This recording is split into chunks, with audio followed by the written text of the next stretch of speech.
not in response to it. How long? Yeah, you think it'll take more than 2 days? Yeah, I think so. One of those polls, you know, we should do like 8. You know, A lot of it's perfunctory. you know, A lot of Jim We'll do Blue, some squares. Still there when he is an advisor now. he is. He's the chief negotiator. All right. I ran into him last week. He's a good guy. I was going up to Sacramento on JetBlue, and he was on the same flight going up Thursday, and I came back It's going Saturday to morning. He was on the same flight again. That's it. Long Beach? All right. I know We Jim good, for a Jerry? while. All right. All right. Good evening, everyone, and welcome to our regular meeting of the City of Villa Park's Council meeting. I hereby call the meeting to order. And Jared, would you please call the roll? Yes, thank you, Madam Mayor. Councilman Barnett. Present. Councilman Colacott. Present, and yes, it's true, I am Irish. Councilman Nelson. Mayor Pro Tem Mills. Yes, present. Mayor Fasenelli. Present. Okay, and today, let's see. May I have our representatives from Donate to Life lead us in the pledge? Thank you. To the flag of the United States of America and to the republic for which it stands, one nation, under God, indivisible, with liberty and justice for all. Lieutenant Gunzel just called. He's on his way. Okay, all right. Well, our first presentation today is from the DMV Donate Life California, and it is the Donate, go on and step up. We have a representative here to explain to us what the Donate Life program is within the state of California, and we're also going to give you a proclamation when you're finished, but we kindly welcome you to our city to explain what this is for us.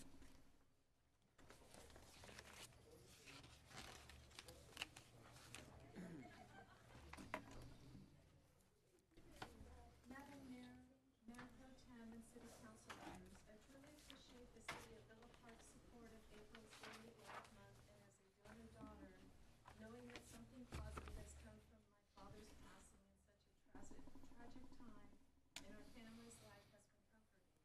He was able to enhance 50 to 100 lives by donating his corneas, skin, and other tissues. Unfortunately, 21 people pass away every day waiting for a life-saving transplant. I'd like to take a moment of silence in honor of those 21 people. Thank you for your hand in helping to save lives and joining the nearly 12 million Californians who have checked yes at the DMV or online at donatelifecalifornia.org. Lastly, I'd like to invite the Mayor, Mayor Pro Tem, and City Council members and audience to join me at the 13th Annual Donate Life Run Walk on Saturday, April 25th. If you're interested, please let me know, and here are some pens as a thank you for your time today. Well, thank you very much, and if you'll just stay right there, we'll present this to you. Jared, do you have a camera?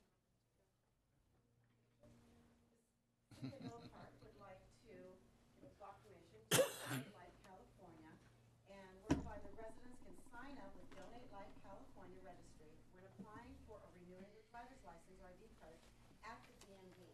And that would be the little pink sticker that you have on the back of your license, is that correct? Yes. So when you have that pink sticker on the back, if a tragedy does occur to one, that would tell the hospital that you are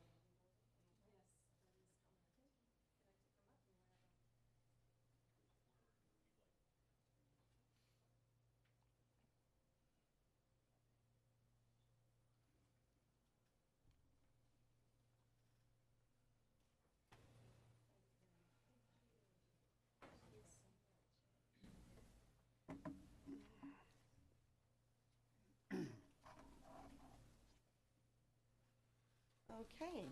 Our next presentation is from the Orange County Fire Authority. Good evening, Madam Mayor, City Council members, Mr. City Manager, city staff, and residents. My name is Ron Roberts. I am one of the battalion chiefs assigned to you here in the City of Villa Park.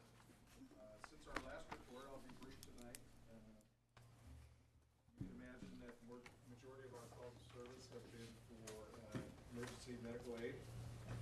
We We have not had any structure fire, a few traffic collisions, and I'm happy to report that none of these have been overly life-threatening or resulted in property loss or damage. I will tell you that we did have a significant water problem a few days ago over on Valley Drive, but I understand that with the quick response from Serrano Water District and our partners at the Orange County Sheriff's Department, we were able to mitigate that problem fairly quickly, although I understand there were some residents affected with the power. I would also like to address at the last meeting, Division Chief Conception was asked about the 211 program, and I did bring some supplies that I put in the back, and I would like to report that if the residents are not aware, they can go to the website, it is 211.oc.org, and then, as I said, there are flyers in the back. They can also access this program through our website at ocfa.org, and I also noted that the Sheriff's Department at ocsd.org has a link on it as well. And then I would last, in closing, like to thank Councilman Barnett for coming out and visiting with his firefighters at Station 23 during this period, and also like to make it available to the rest of the council. We'd love to have you come out to Station 23, visit, and see what your firefighters are up to. I'd be happy to answer any questions. I'd like to come back again when something happens. Oh, you didn't get a call? I enjoyed everybody. It was a nice group, but we kind of didn't have, it was kind of a quiet one. Well, That is pretty standard practice. That's what we call ride-alongs coolers. They do tend to slow down the activity. well, thank you very much. Thank you. Appreciate that. Megan, is there a report from closed session?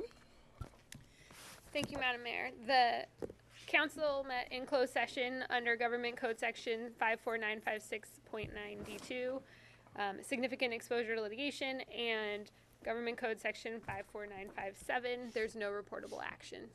Thank you. Thank you. And we're going to move on to public comment. Lieutenant Gunzel is not here, so when he does arrive, we'll put Lieutenant Gunzel into the program and get an update on law enforcement. So, at this, oh, look at that. He heard me. Okay, we're going to continue. You're next. It's your turn. Where am I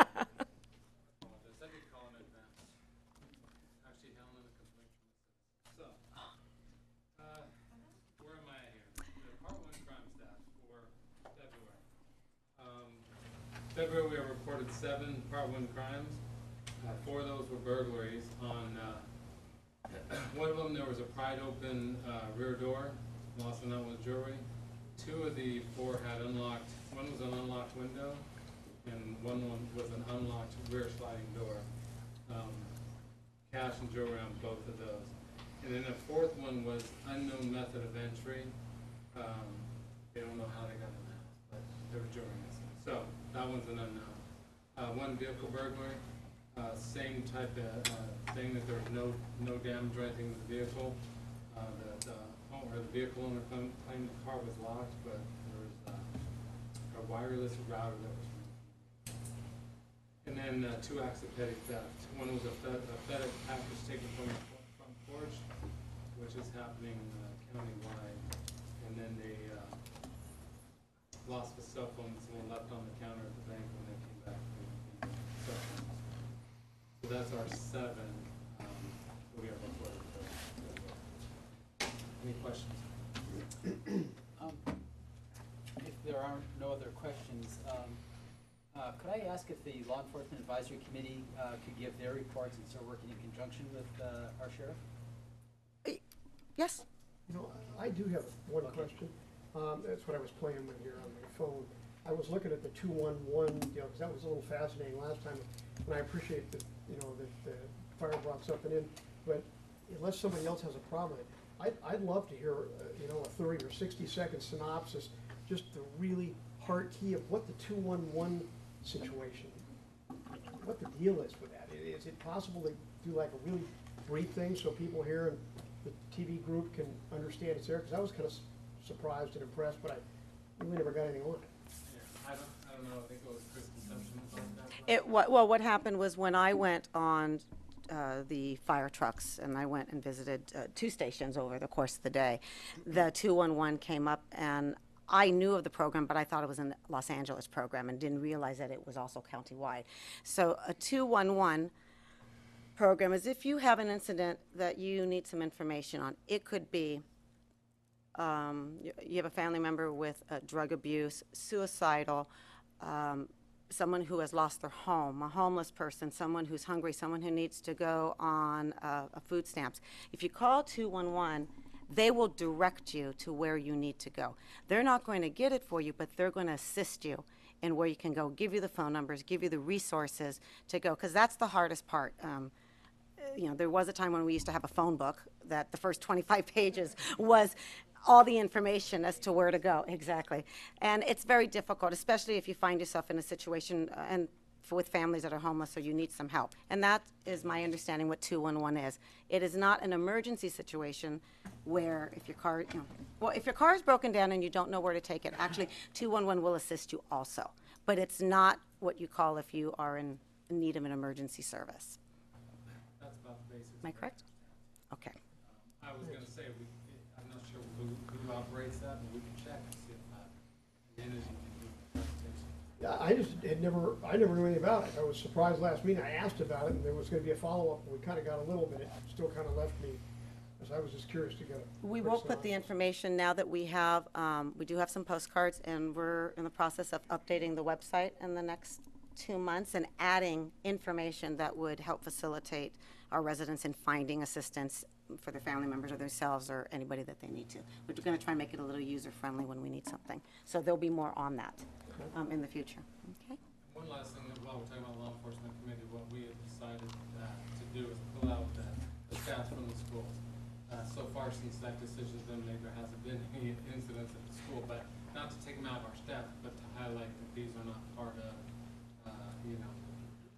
just to separate and to show that how the stats are being affected by incidents at the school. Thank you. So thank you very much. So we're going to have a presentation from our newly formed law enforcement committee, and who is the representative who's going to be speaking on that? Actually, if I could announce that we've had, the Law Enforcement Advisory Committee has had 2 meetings so far, and at the last meeting, the first meeting was just an organizational meeting and to get together, and at our second meeting, the Law Enforcement Advisory Committee selected its chairman and vice chairman.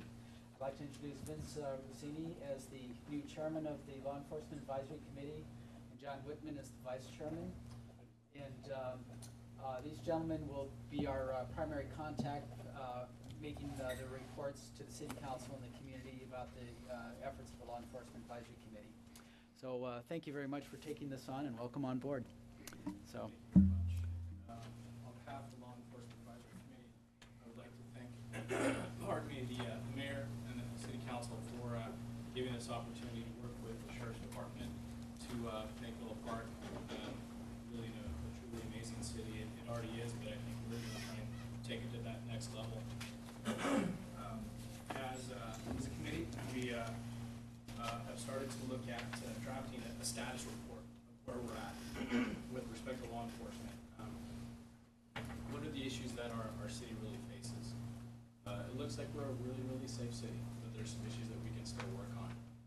We've been approached by several homeowners, some folks by our elementary and junior high schools, some folks by the high school, as well as some folks on Valley Drive about some traffic issues.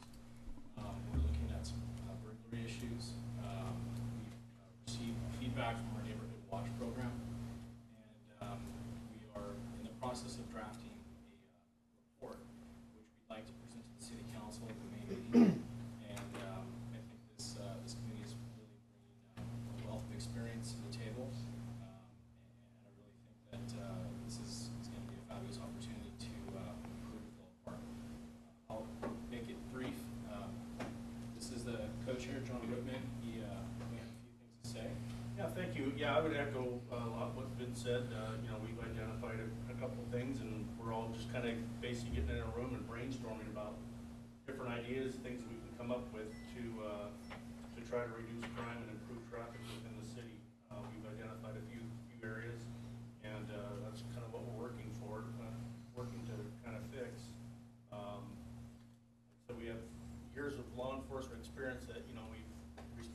increased traffic accidents, so we have a pretty good idea of, you know, of measures that can be taken to try to reduce those problem areas, so that's what we're looking at. Thank you very much. And the meetings of the Law Enforcement Advisory Committee are posted, and they're open to the public. And I know Councilman Nelson and I have been enjoying attending these meetings. These guys are quite something in sharing their knowledge, so thank you both very much. You know, I got a call the other day from an Eagle Scout candidate who wanted to meet with me to get his community service badge or something. And he really did a nice job. He pulled a city map and he jumped onto the Phillip Park crime thing. He had a map and he had pulled, I think the last, I want to say 2 years crime reports from Villa Park, Orange. I think he had 3 cities, and he plotted all the Villa Park burglaries and stuff on the map, and he postulated some theories and had some ideas. He actually came up with my camera thing too. Maybe that was interesting, but he had it all plotted out. Maybe I'll push him your way. He was Absolutely, yeah, he the was- meetings are open, so. yeah, he was a come on in. eloquent little quiet kid. But I was really impressed. When are those meetings? Because I know the first couple have been over at Serrano. Are they taking place now in our council chambers? Are, April 21st at 6 p.m. at City Hall. okay, April, thank you very much. April 21st. Forward, I think we said second Tuesday of every month, I think is what we tried to push for going forward. Okay. Yeah. Best you can. Thank you. At this time, members of the public may address the council on any items within the subject matter of the jurisdiction of the council, provided that no action may be taken off agenda items unless authorized by law. All comments are limited to 5 minutes per person and 30 minutes for all comments. And if you'd like to comment on anything that's not on the agenda, there is a blue card back there. If you would fill it out with your name and information and pass it on to the city manager, I will call you up by name. And the first person to speak this evening will be Donna Buxton, and the second will be Howard Kirschner, and after that, Stacy, and if I mispronounce it, Meese. Okay. Okay. Good evening, Mayor Passanelli and council members. Donna Buxton, 9512 Dodson Way. I wanted to give you a report on the Serrano Avenue School Traffic and Safety Task Force. Our work continues, and we continue to work with OUSD and other organizations. We've agreed on a small list of solutions, and we're pursuing these changes with the appropriate agencies trying to move forward. We've received excellent suggestions from our Law Enforcement Advisory Committee on this matter, and their input has been very valuable to us. We will have a better idea of where we stand at our next April 6th task force meeting, and we'll continue to update you. We're focusing very hard on working together with OUSD and the parent organizations involved in this group. But in order to solve the safety problems associated with our school traffic, it's going to require change. And that type of change typically meets with some resistance, and that's what we're working with right now.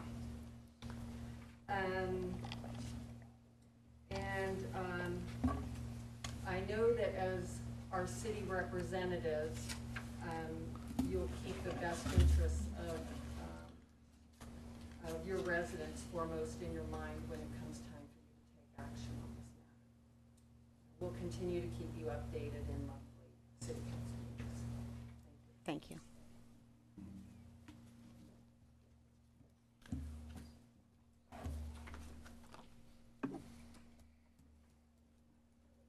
Happy St. Patrick's Day, Council.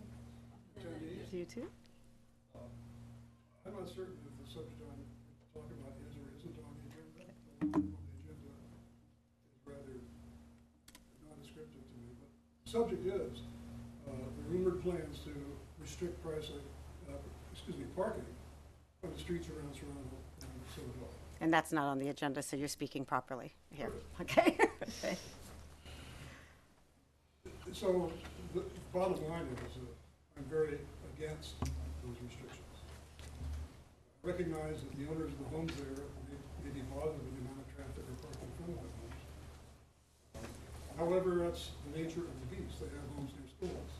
They have homes near schools that over time have enrolled more students and over time have seen our customs such that parents more often drive their kids to school than send them to school, walking them, riding bicycles.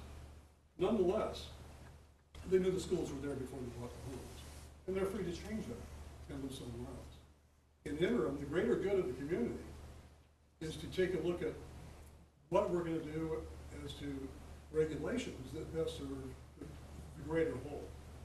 I recognize that there are a few people that have an intense interest, but I don't seem to sense that there's a recognition that there's a large audience that has an intense interest. Both those who deliver their children to school, both those that have a great deal of their social life associated with the interaction at the school, which means either park and go there, and not to mention that our play yards at the schools have become very valuable resources in terms of family development and a sense of community. We shouldn't be restricting the use of those resources simply to satisfy a few people who are bothered with the fact that there's parking in front of their homes. I live on a street 1 block from both of those schools. For me to leave my cul-de-sac at 2:30 or 3 o'clock, or 8:30 or 9 o'clock, whatever that time is difficult. But it can be done, and it's not that big a nuisance. My street is posted for no parking. Never seen it enforced, so I'd also ask you, if you plan to do anything with regard to restriction, don't create rules that you don't plan to enforce. Try enforcing the ones you have now first. At any rate, pretty clear that I'm against restricted parking, further restrictions of parking around those streets. Thank you. Thank you. Yes, that's you. And then after that, it would be Miriam Dunderhelfer. Duderhelfer. Thank you. Okay.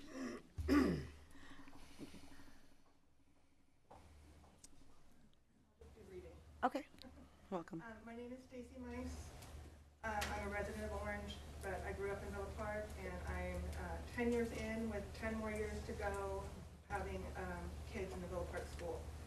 I speak before you today to vocalize concerns I've also written to each of you about regarding the increase in parking restrictions that have been put into place this school year on streets neighboring Serrano Elementary and Ceravilla Middle School.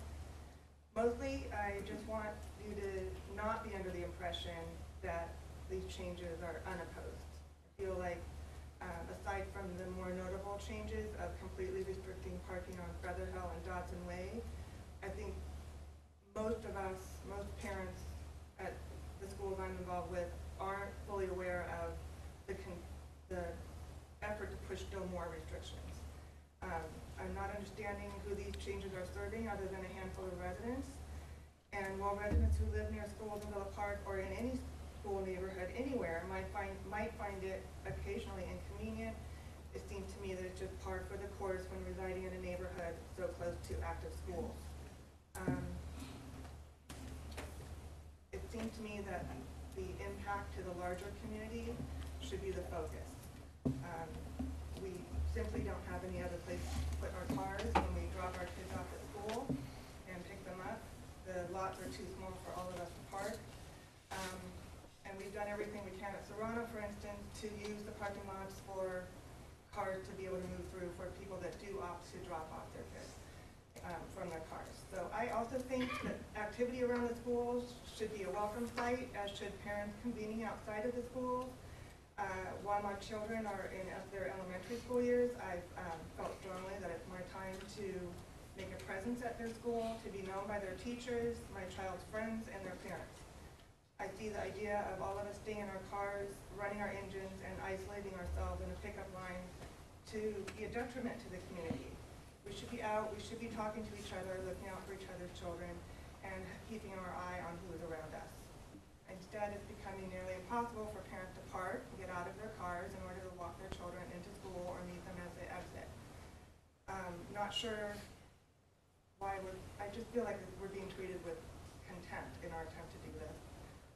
I'm hearing also that there's an effort to put all the curbs between Serrano Elementary and Ceravilla, paint all of those red, which I think is a disservice further to the school community and to Villa Park Little League, who has been nothing but beneficial to Villa Park for the last 50 years.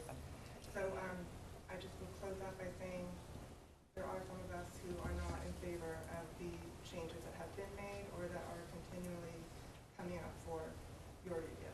Thank you very much for your time. Thank you very much.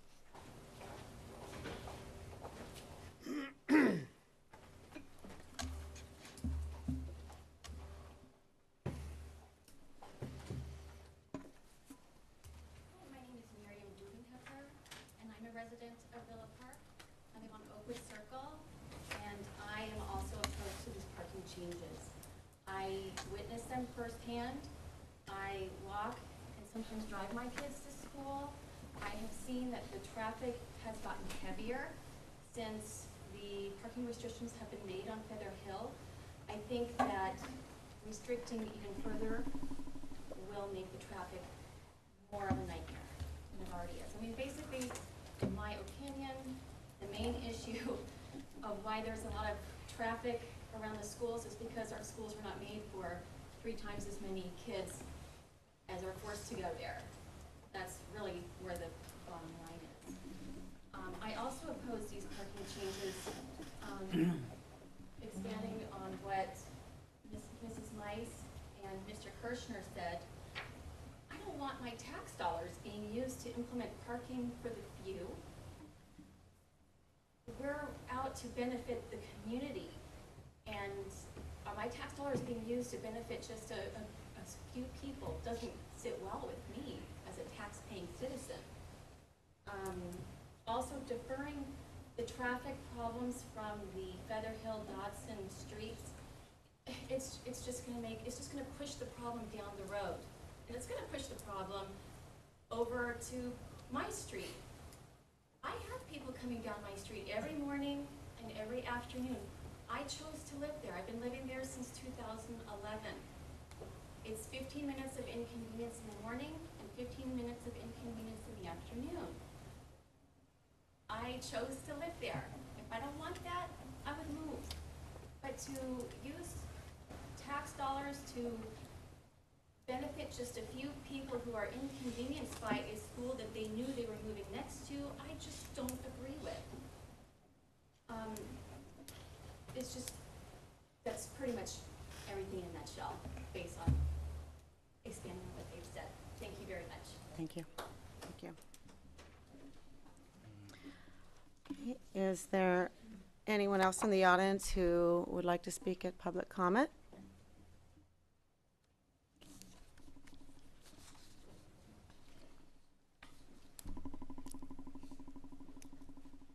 My name is Mark Pula. I live in Villa Park. I've lived all my life. And I'm seeing this attitude of Villa Park residents. I've lived here most of my life. I think that we should consider renaming the city Leisure World North. It just seems like there's an anti-child, anti-parent mood around the city. This happened with schools, and you just want to push problems away. Now it's happening with parking. All right, I have a first grader. He's in Little League. And it seems like you want to just say, I don't really care about the problem. You just figure it out. The city council needs to have solutions, not just, not my problem, all right? Otherwise, you're not leaders. You're just pushing a problem on the road, all right? Parking is a problem everywhere, but we all share in different burdens. You serve the community. You don't just serve Feather Hill, okay? If you want to have all the kids out, just say it, and we can get rid of the schools too. But if you really want to serve the community, think about the children and the parents, all right? I really recommend you do. Thank you. Okay. Seeing no other public comment, thank you very much for all of you coming up. We're going to move on to the consent calendar at this point. Public hearings first. Ah. My script. So consent calendar, excuse me. All right, so let's see, we've got public hearings next. Which one is that?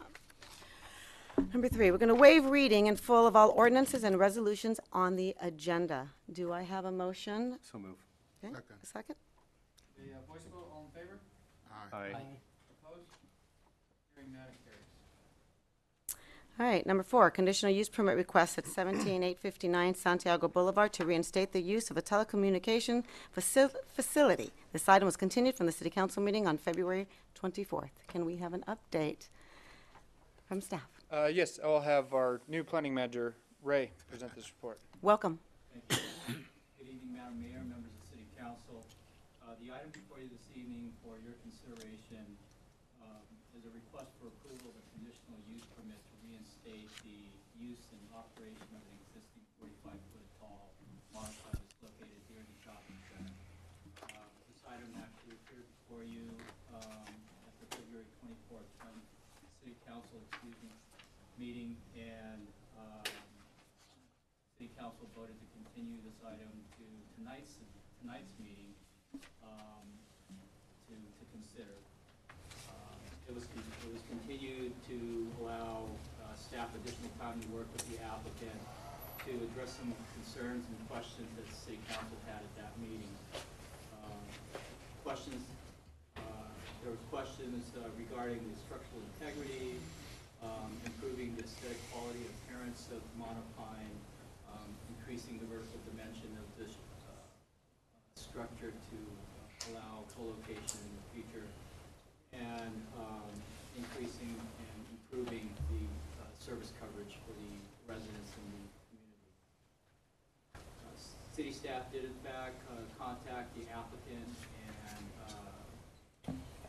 communicated the importance of addressing these concerns in a letter, including the submittal of any additional information that could assist in responding to these questions. And today, staff has not received any additional information from the applicant. In light of this, city staff is respectfully recommending that City Council continue this item to the April 28th City Council meeting to allow city staff additional time to work with the applicant in coming up with some responses to the questions that you have.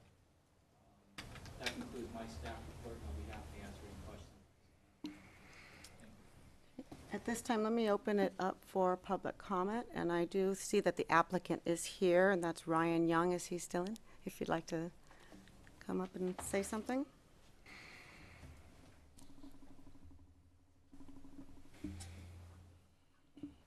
Good evening, Madam Mayor and council members. My name is Ryan Young, AT&T Mobility. I'm also here with Jeff Moran, who's also AT&T External Affairs, and Albert Sandoval, who is our applicant representative. They're both here this evening to support or necessary to answer any questions that you might have. I just want to make a brief statement this evening. I know that from the last hearing that took place in February, there were some questions regarding what has changed over the safety in terms of structural issues for what we're proposing. So this project, AT&T's proposing is to basically remove the nine existing antennas and replace them with 3 antennas. And that is to replace them with some newer technology antennas. Did you say 9? Remove yes. 9? Okay, thank you. So the total would be 3 antennas, minimizing, and as a result, the site has met any structural concerns. So it is a safe site. And yeah, like I said, these are newer antennas. They will allow for a technological upgrade, even though we're able to decrease the amount of antennas for the site. So the other item I wanted to bring to your attention is that outside counsel from AT&T has contacted the city, so we have addressed some concerns. So this project that would be a minor modification as part of the section 6409 actually that. And again, I believe the city attorney and city manager are aware of this. So we just wanted to clarify anything, any of these issues that might have been a little confusion at this time. And we can help in any way address this, but we feel the project, again, it is safe from a structural standpoint, less antennas. We will be able to improve the network's coverage. And I think even from a community standpoint, improving the aesthetics, reducing the antennas, and improving what's there right now. Pines and things like that. We we understand what are the conditions that staff would like. We understand that, we accept that, comply with those. Thank you. Is there anyone else from the public who'd like to speak on this? Okay, we're going to close public comment and come back to council. Madam Mayor? Yes. I just got an email from one of our residents saying that they can't hear the speakers. So I don't see a mic up there either. I'll go back and see if it's on. So. All right, let's make sure.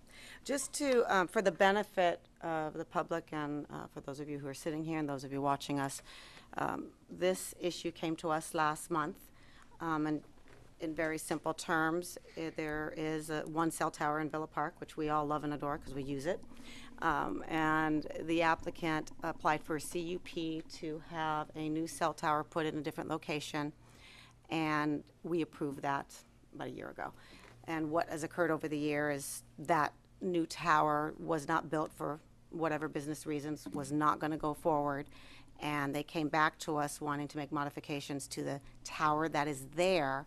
And the way our language is on the CUP, there isn't an existing tower anymore because the CUP was let go. In addition, at the time when they came and applied for their CUP, they told us that the existing tower was structurally not good. And that was repeated over and over again, which we did pull the records to do that. So we have some questions. We're trying to work through it. And I certainly will allow the other council members to speak if they have something. But I would make a motion to continue this. I don't think there's been enough time between the last meeting and this meeting. It's only been 3 weeks. And there are some communications between council that we need to address. I second that. Vote? Roll call, yes. Good? I got the mic to turn on, but I'm holding one Okay. in my hand. Mayor, for clarification, because you're proposing to continue this matter, because it's a public hearing, we'd like to continue to a date certain, that being April 28th. Which would be the next meeting, For yes. the next meeting, yeah, so just for specificity Okay. in the motion. Yeah, the motion is to continue this particular item to April 28th, which is our next regular agendized council meeting. Second. Thank you, Madam Mayor.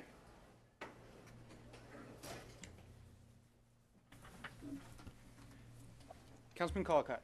Yes. Councilman Nelson? Yes. Councilman Barnett? Yes. Mayor Pro Tem Mills? Yes. Mayor Fasenelli? Yes. Okay.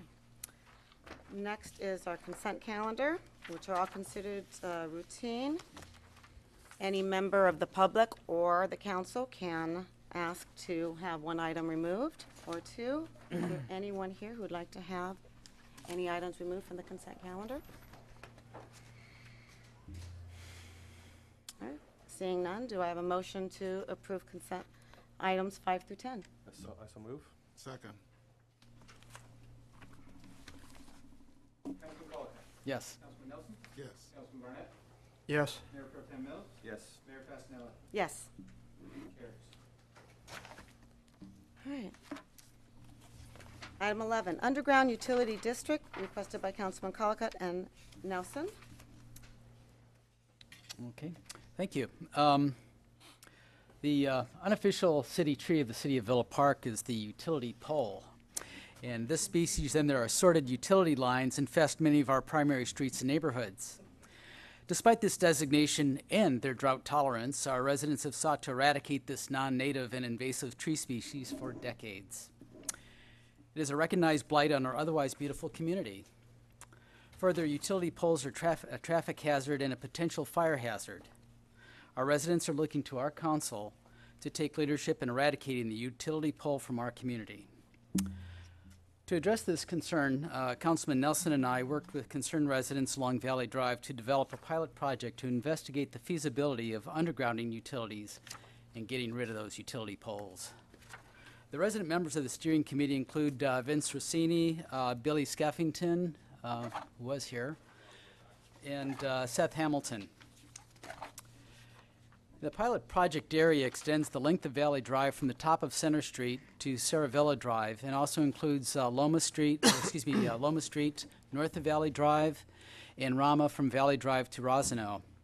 And the pilot project area was selected as it met the following criteria. It's sufficiently limited to be manageable as a pilot project. It's large enough to support the establishment of a benefit assessment district to fund implementation if the residents decide to go forward with such a project. The utility poles are located in the street and not in backyard, so the project is straightforward to implement. And the power lines that are carried by these utility poles do not carry high voltage, and high voltage undergrounding high voltage lines carry additional expense. The steering committee worked with Jeff Cooper of Penco Engineering to develop a scope of work to implement a preliminary engineering study. And the scope of work has been distributed to the council and posted for review by the residents and will cost $15,000. The study will define the proposed benefit assessment area, provide an estimate of the cost to underground the utilities in the pilot project area, develop a benefit assessment formula and an estimated assessment for each affected parcel, identify bonding alternatives and estimated assessments to implement the project. The study is designed to provide the information needed by the affected residents to make a prudent decision regarding undergrounding utilities. Further, will provide solid information for consideration in implementing utility undergrounding projects to eradicate this unsightly species elsewhere in our city. Jeff Cooper of Penco has managed a number of similar utility undergrounding projects and is currently managing utility undergrounding projects in Newport Beach and Laguna Beach. In other words, other communities are doing such projects. They're doable. Further, Jeff has established a professional relationships with Civil Source, our contract city engineer, so this study can be conducted relatively seamlessly. In fact, Jeff Cooper, Amy Amirani, the principal of Civil Source, and I are all past presidents of the Southern California chapter of the American Public Works Association. We've all worked together. We know how to get things done. And we've known each other for works, and we'll work as a team to make this project a success, along with Councilman Nelson, of course, and the steering committee. At this time, I'd like to thank Jeff for his patience and considerable donation of time in assisting the steering committee on this project. It's really been a lot of work and a lot of intense effort on a relatively short period of time by the steering committee, which consists primarily of our residents. Following development of the scope of work, the steering committee attempted to contact every homeowner located in the pilot project area. They found strong support for council approval of the contract to conduct the preliminary engineering study. Successful implementation of the utility undergrounding project along Valley Drive will provide a good model for similar projects elsewhere in Villa Park. At this point, I'd like to invite Jeff Cooper, if you could come up and talk about your scope of work and what you've developed with the steering committee. Does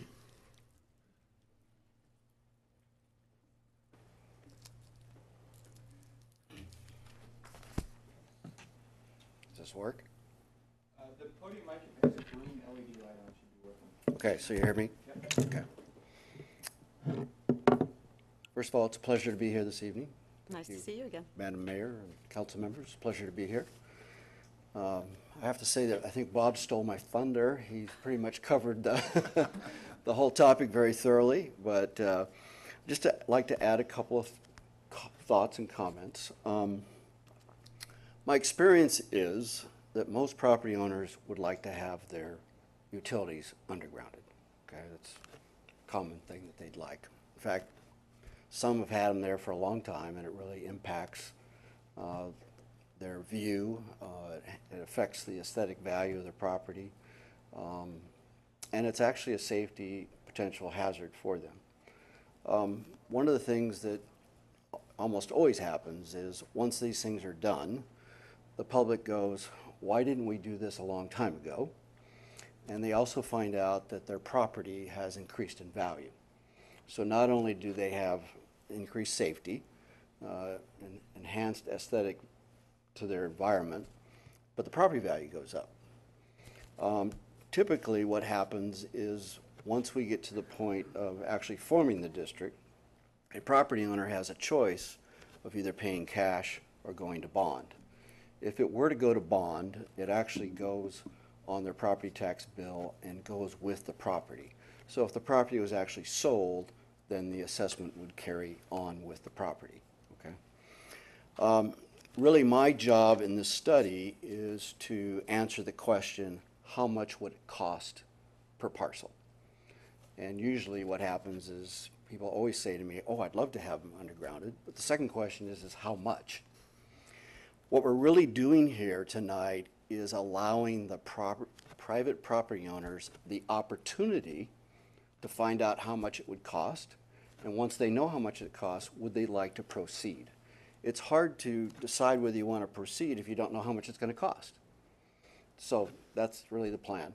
Now, part of the scope that's not the technical part is that included in this process is meeting with staff on a regular basis.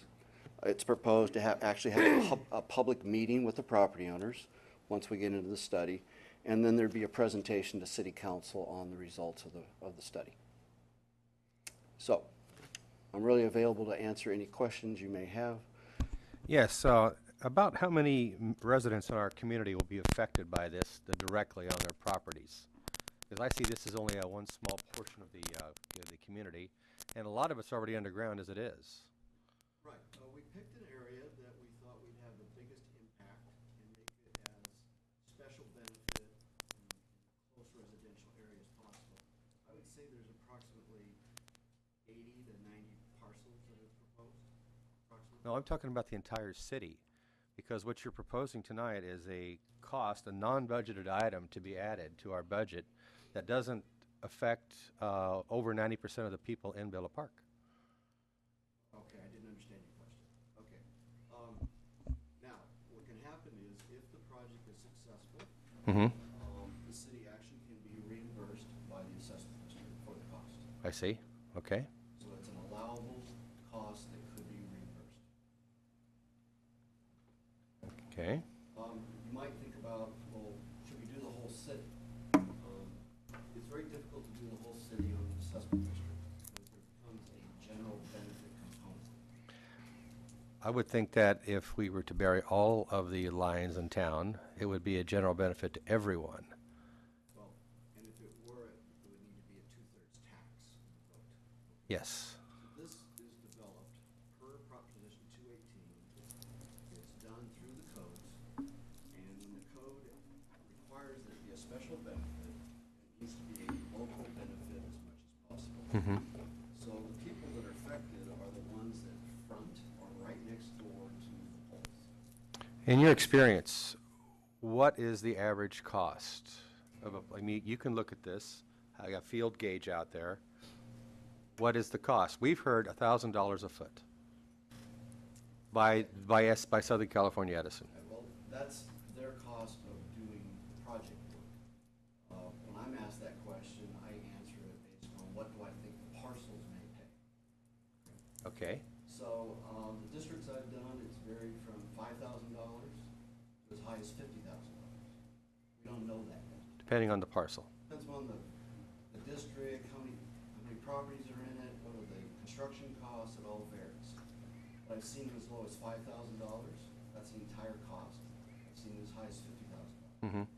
We don't know that yet until we do this. Now, is that to make the change in the trunk along the street and then also connection from there to the house again?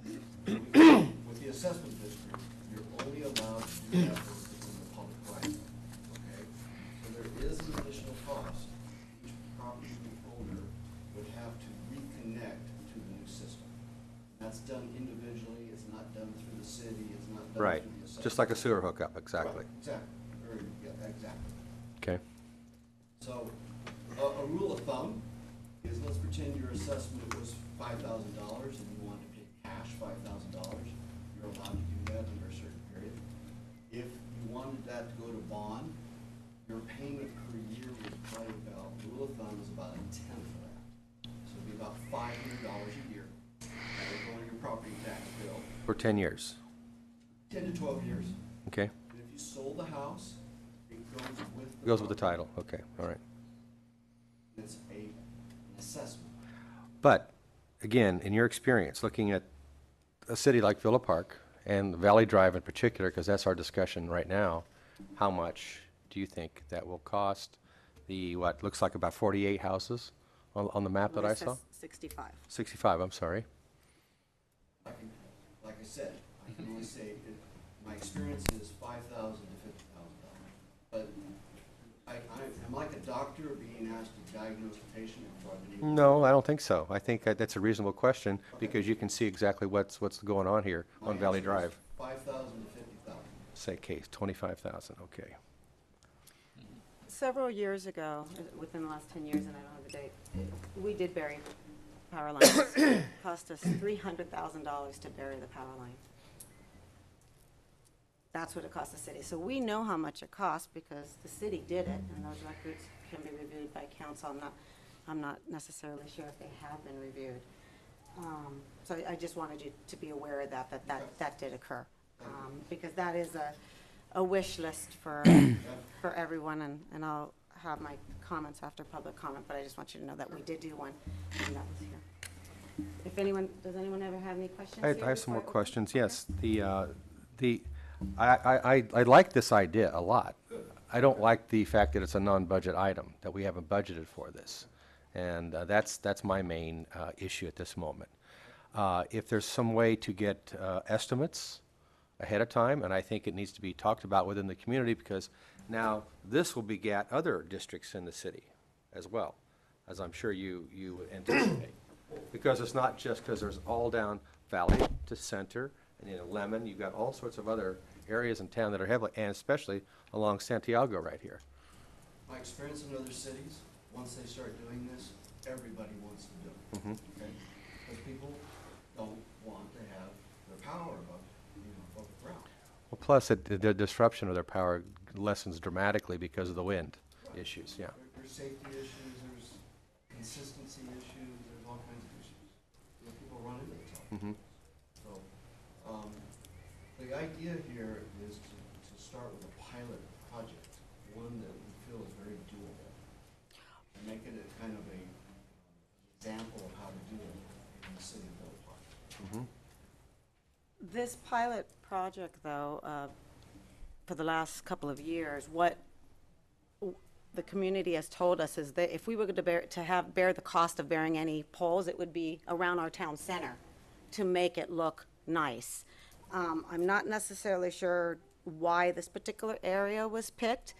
I can tell you it's not going to be a $5,000 assessment. You're looking at a $50,000 assessment on everyone's home, which is a lot of money. So I know that you polled the neighborhoods. When you did, and it was my understanding there was a petition, and correct me if I'm wrong, that went out. Did these residents know that they're going to have an assessment and then a secondary charge to be able to hook up to it? And I asked those questions because before the city is going to spend $15,000 for a study for 65 homes only, I want to make sure that these residents are aware that they're going to have an assessment, a very large assessment, and then a secondary bill. As your assessment engineer, I was not involved in the survey. Okay. I didn't talk to anyone. I don't do, That's not what you do, yeah. I need to stay away from it. Okay. As your assessment engineer, my job is to be fair and equitable to everyone, look at it from every possible angle. Okay. So that's my job. And I've done it many times. You know, I can answer that question. I did circulate some of the petitions. I did tell them all of that. I did explain to them how the process works, that this was just to find out how much it was going to cost. And when it comes back to them, they'll know how much it's going to cost. They'll have an opportunity then to decide if they want to go forward from there. So they were fully explained when they signed the petition. They knew exactly what was happening. And this petition was just to encourage the city council to fund this study to find out what it would cost. Do we have the petition? Because it wasn't included in the agenda. The residents will present the petition. The They're gonna- residents? Yeah, the steering committee is represented here tonight. The steering committee is a committee that had nothing to do with the city because we didn't know anything about this. That's So true. it's a committee that, It's a you're just committee- naming it? It's a committee of residents. That's fine. Okay, I mean, just because I've never heard about it before. Yes. Could I offer something else for you? Yes. If this was done and people wanted to move forward, there are some laws that we have to follow. And one of them is you have to write an engineer's report. The work that we would do is like a preliminary engineer's report. So it would be very efficient. It's a very efficient way to do it because the time and effort that's spent on this would allow the engineer's report to be done way less costly. excuse me, could you check the microphone? I just got another text that the mic just went dead. Can you hear me? We can hear you, yeah. Can you guys hear it I in the think back there? our residents, your It's- live, so the Yeah, residents on it's TV television. can't It's the hear you. television audience that's looking for. Do you want to take a quick break to fix it? You know what, Jared, do we need to take a break to fix it? 'Cause The green light's working, we'll just turn up the volume. Okay. And he can hear us. Is there- Because it is a significant, Okay. this is a significant issue for the residents. Well, let me open up public comment, and we may ask you back. I still have a question. I just want to kind of reiterate a couple things. First of all, as far as the scope of the assessment district, I think what I heard you say is, at this point, we're just planning to limit it to the people on the streets that front the lines. So in other words, going up Valley, it's going to be the people on Lime Valley where the poles are, and the same thing up the other streets. Absolutely. Okay. And secondly, I guess this is going to vary a lot, and you may have answered this, but do you have a kind of a range of costs on the individual hookups where that tends to run? These are pretty good sized lots here too. It's really tough because it depends on how big the lot is and Range? it could be anywhere from $1,000 to $2,500 or more. I'm not sure, because you have some parcels, you have some connections where it's right next to it, and then there's others that are further away. I Right. haven't investigated that. So, okay.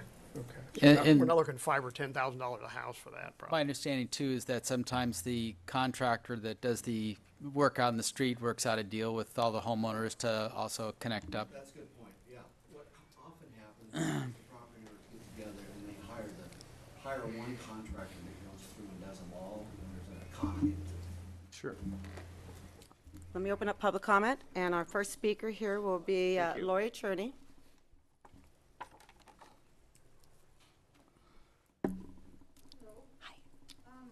I lived in Rancho Santa Margarita, and all the utilities there are underground. And there is nothing like driving down the street, coming home, and all you see, especially in Rancho, is Saddleback Mountain, and it's just absolutely beautiful. People, and I grew up in one park in North County, I grew up with utility poles. And I would have people come to visit, and that's what they would comment on all the time.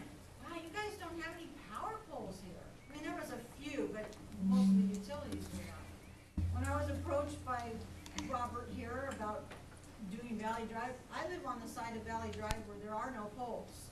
But I am definitely for this project, and I will pay for the project, even though the pole is not on my side, because that's gonna add value to my house, and those poles are horrendous. If you see them down the street, they are more apt to be electricity go out. Since I've lived here, that's happened, I don't know, 4 or 5 times. And some of the way they speed down Valley Drive, Indianapolis 500, I'm surprised the poles haven't been hit as much. So I think I think to show, you know, you're probably right, some people really aren't really aware, maybe they said, yeah, that sounds like a good idea, and when they did the figure, but I've been when Rancho, I have been assessed in a homeowners association for people's patios that the contractor screwed up, but yet I was willing to pay to have those people because it helped out the whole neighborhood. No one was gonna buy my house when I was coming to buy here if the neighbor's patio was leaking over and looked bad and that. So I think it's a value, and like he said, we can get that money back. And once you do it on that street and people drive down and see the difference, everybody's gonna want it, I guarantee you. That's all I have to say. Thank you. Is there anyone else here who'd like to speak? Please.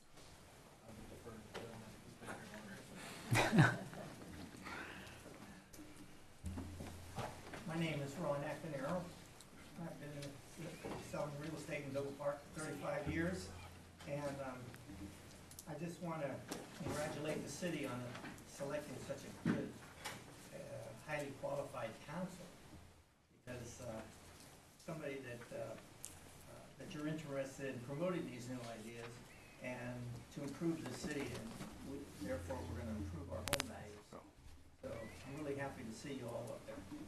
You know, Bob Goldcott approached me about the underground utility project, the emotion that I had was one of excitement, because I say I've been living here a long time, and I've on several occasions approached the city council about putting those lines underground, and it was always that it was too expensive to do it.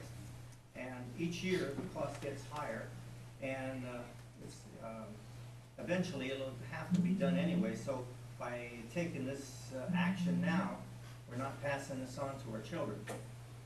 So the city of Villa Park has been very good to me real estate-wise, allowing me with excellent income to raise my family here in this beautiful community. And it's come time for me to pay back by being in support of this project. And I'd like to explain why this would be good for the city. The first thing that visitors see as they enter Villa Park is a beautiful stone sign advertising Villa Park, our hidden jewel. It pretty much stops after that, because you're greeted by the overhead power lines and you don't know whether you're in Orange or Villa Park. You travel to any luxurious development, you'll not find any overhead lines.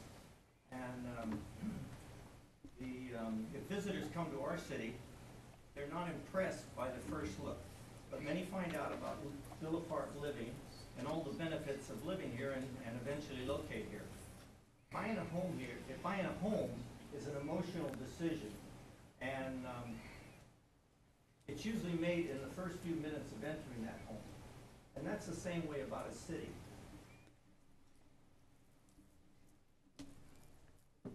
People that come to our city, the first few minutes they're in our city, they decide whether they want to live here. And 35 years ago when I came down here, and it was practically a brand new city, and it looked really good with all the new homes, and I decided to live here. So it's really important to have a city that has an elegant look to it. Because visitors that have the money now to buy $1 million to $2 million house, they're going to put it where their value is the best. If there's two areas, one is Villa Park and Tustin, are pretty equal in kind of size and value. And if we don't sell somebody in Villa Park, well, we take them over to North Tustin, and they may buy a property over there. It has a few less power lines, and some of the homes were very elegant. So we lose out sometimes to the buyers that are buying over in the North Tustin area. One of the things about our city is that the existing overhead wires on Center, Santiago, Valley, Rama, and Loma, they're not going to create that feeling of elegance. So the removal of these lines would certainly help improve the looks of our city, make it look more elegant, bring more home buyers here.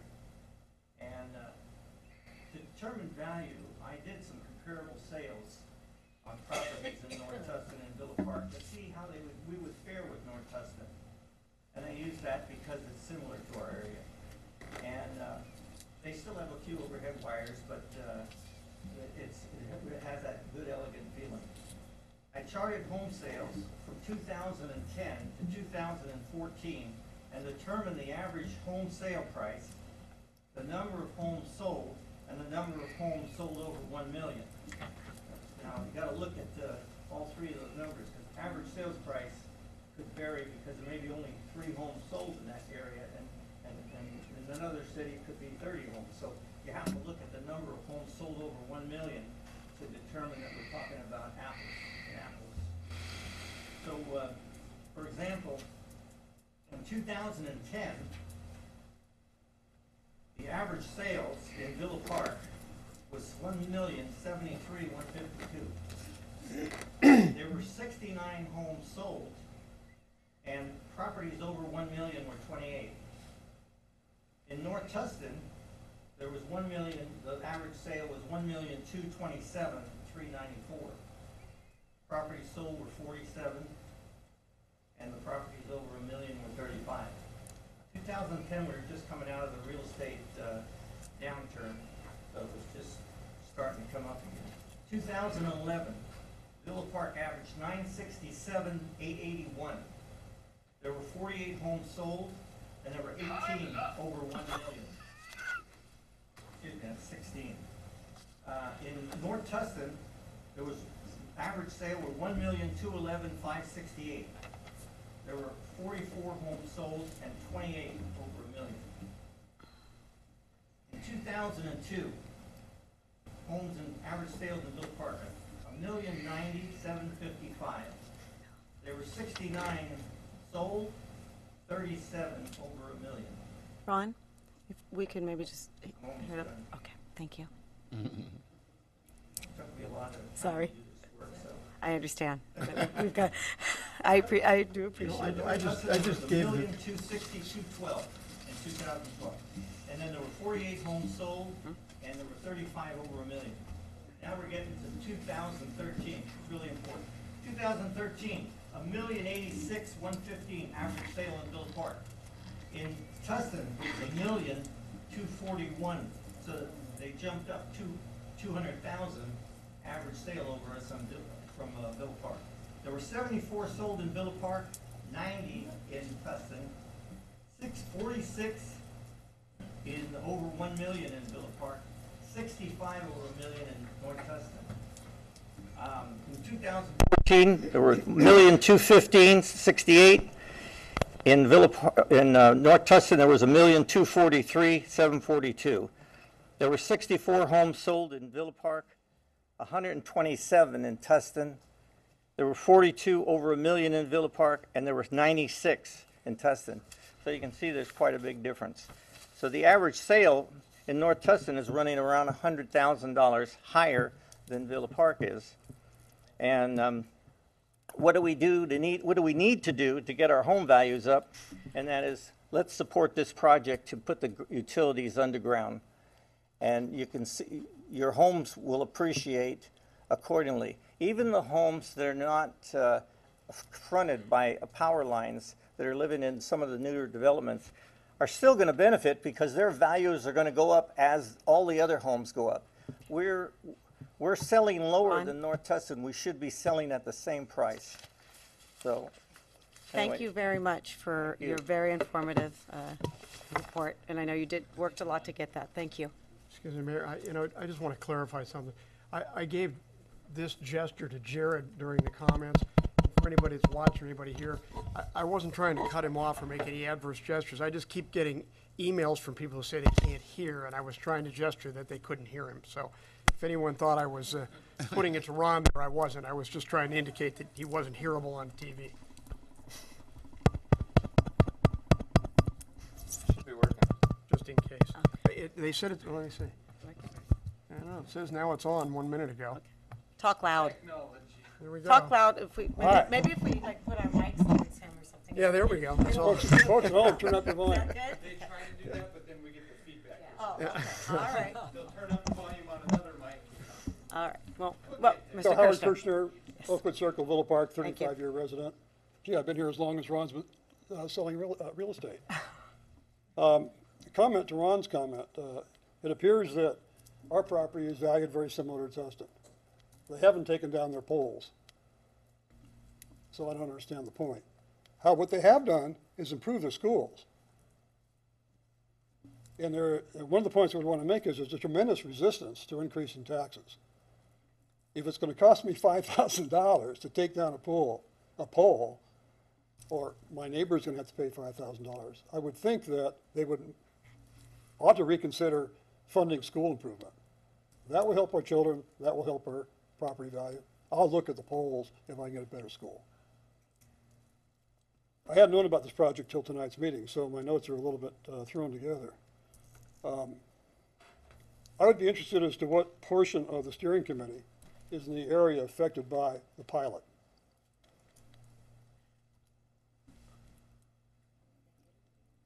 And that would be good, but I don't know that.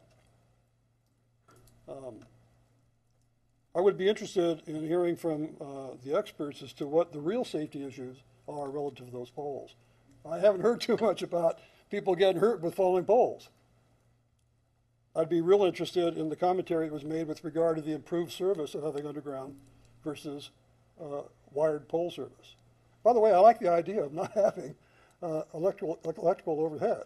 I like it. I just don't know whether I want to pay what it's going to cost. How clear will the cost be to each homeowner in Villa Park if we want to go forward with this kind of a project beyond the pilot area? It'd be interesting to study the pilot area, but we also need to think about what the ongoing is. It's kind of looking at the high school saying, we're going to pay for 4 high schools and we're going to do a quarter of the job. And we didn't outline what the total job was for the other 3 quarters. I did hear $300,000 was spent some time ago. Was that 10 years ago? Mm-hmm. What's $300,000 10 years current? Not even close to $300,000. Probably better than double. And I don't know what that is per parcel, but it's pretty easy to figure out. It is unclear to me as to what the individual hookup responsibility will be in terms of expense. I think those kinds of questions need to be answered very clearly, very definitively, before a project of this nature is undertaken and before you go to the public and ask them to incur a tax increase. Perhaps the study is the right way to get there. I'm not suggesting we not do the study. But the study needs to answer a much broader range of questions than I think I've heard discussed tonight. So that's my commentary. Thank you. Thank you very much.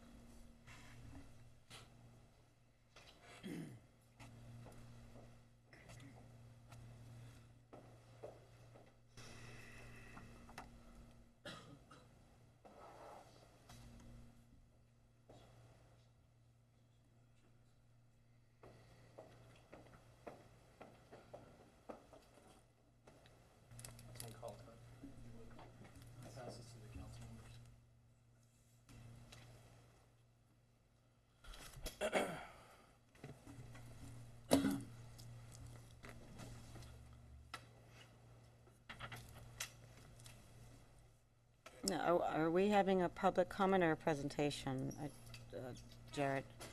I believe the two go hand in hand. Precisely. Madam Mayor, council members, I don't take this kind of request lightly. Any expenditure of public funds, certainly $15,000 worth of public funds.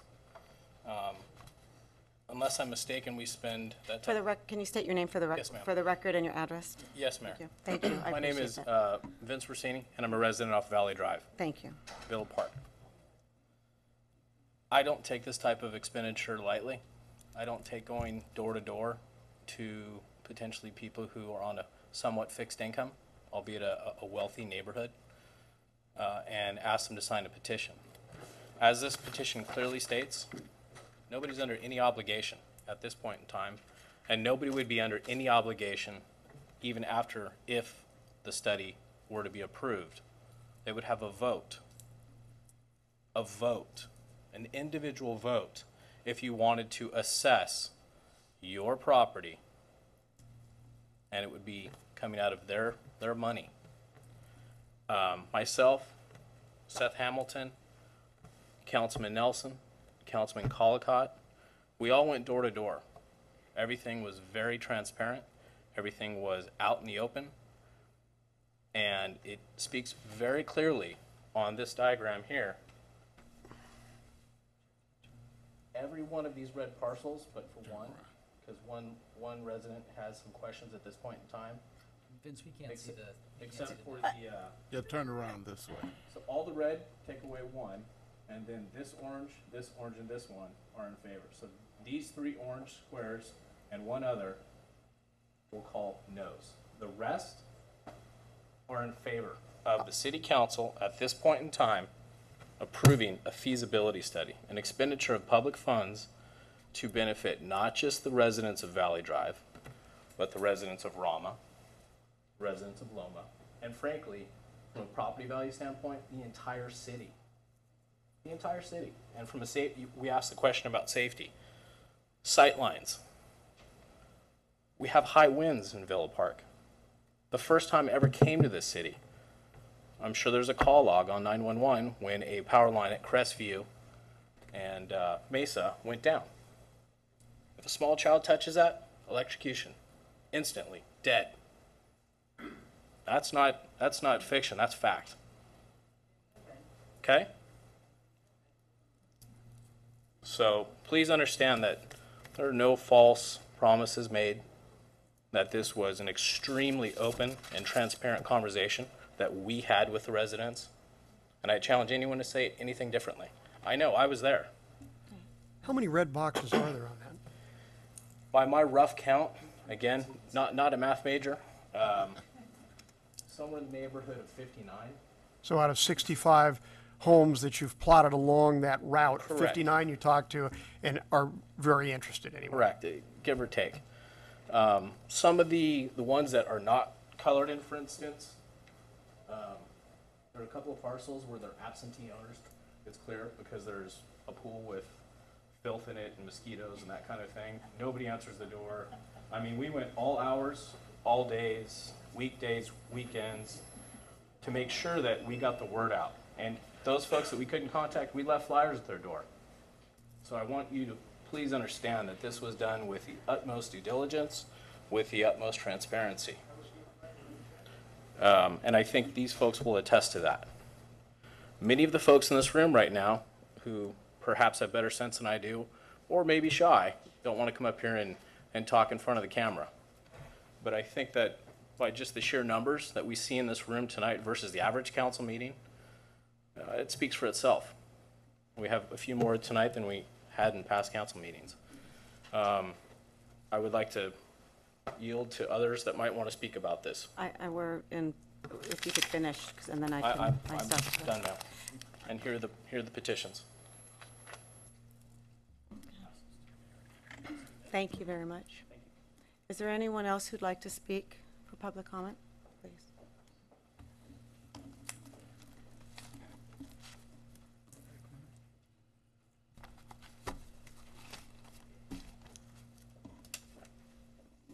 My name is Miriam Dudenheffer, and I live off of Oakwood Circle here in Villa Park. I love the idea of underground utilities. I agree with Mayor Fasenelli's comment earlier, though, on if we're going to do a study like this. I love it. I love it. However, I think it should be in a public area. It should be like what Mayor Fasenelli said, around the town center, or in front of our schools. I know that in front of the elementary school there are power lines. On Serrano, there are power lines. I think another reason why they should be in a more public area, because Valley is not really a major thoroughfare for the majority of the Villa Park residents. We don't use Valley, we don't go up there. I love the street, I love the idea, but I think that it should be in a more public area. And that's all I have to say. Thank you. Thank you very much. Anyone else for public comment? Please, thank you.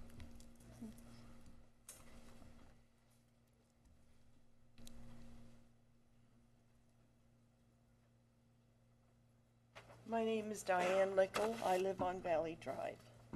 I did not know anything about assessments, and I just got my thing back because I'm not approving of it. And that's all I have to say. I've lived there for 40 years. Thank you very much. Anyone else like to come to the podium on public comment? Please step up.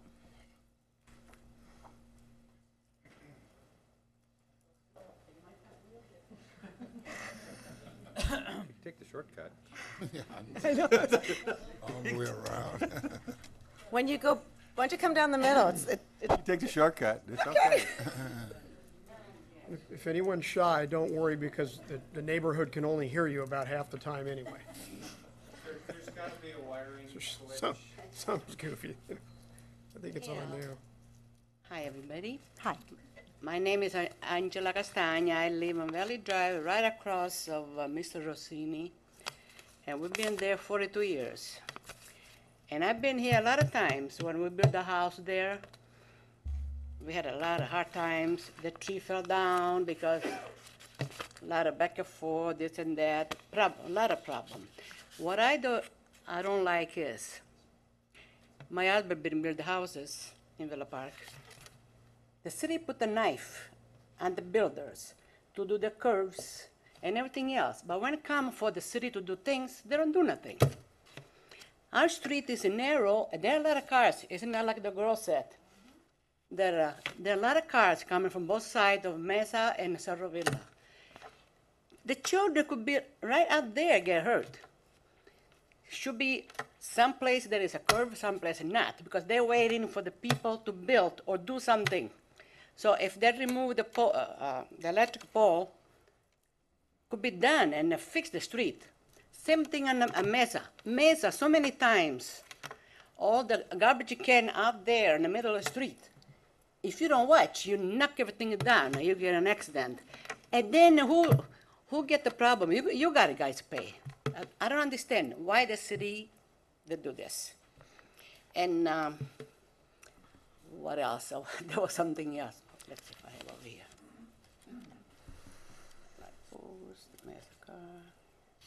Okay. I'll repeat maybe the same thing. We pay a tax. So if we pay taxes, things that we need to be done, the city should do. Not that now we got to pay for the light post. That's very wrong. I'm not going to pay for the light post. And my Albert, I'm sure he's the same thing, because we've been spending a lot of money. You know, in front of our property, we fix ourselves. The city never done anything for 42 years, remember. Thank you very much for listening. Thank you. Thank you very much. Okay. Anyone else? I just want to address the cost a Okay, little bit. Ron, you have 2 minutes. I got to do it in one. I built a home over here on Serrano, and I ran my utilities underground. It cost me about, I got a good price, but I would say you could do it for $5,000. Is to, because you got to take your meter from a top feed, you got to go to a bottom feed because it comes in from under the ground. So you put a new meter, new control panel on, and then you run your lines down through your property. And then whatever the cost would be to hook up on the street would be additional. But if it's $5,000 for property, how much can they charge to run the line? $10,000 for property? That's $15,000. You put that over 10 or 15 years, it's hardly anything to improve the city. So. To be fair, 2 minutes. Thank you. Much less. Thank you. I want to apologize if I caused anybody to think that I thought there was anything underhanded going on. I don't feel like that at all. I like the idea of taking down power lines. I just think it's real important that we understand what it's going to cost, all the way through, top to bottom. I also am curious as to what happens. Let's take this group here, the pilot group. We do the study, and the study says, we got to do it. Looks good. If 51% of the people vote to do it, that means the other 49% have to pay $25,000, $20,000, whatever the bill is, each. I'm not sure how I feel about that. I mean, it's going to be a vote. Everybody's going to have a voice. It's going to be transparent. But some people are going to have to cough a whole bunch of money for something that's cosmetic. I think that's the way it works. We'll come back to you. Whether it's bond or long haul or check up front, it's still a lot of money. Thank you. Did I have to go up there again to say one more thing? You know what, I have a gentleman here, and you need to state your name and your address, please. The reason for the cards is actually a good thing, because we can't understand everyone for the record, so if you could possibly do that, I appreciate that. Sure. Seth Hamilton, 19162 Valley Drive. Thank you.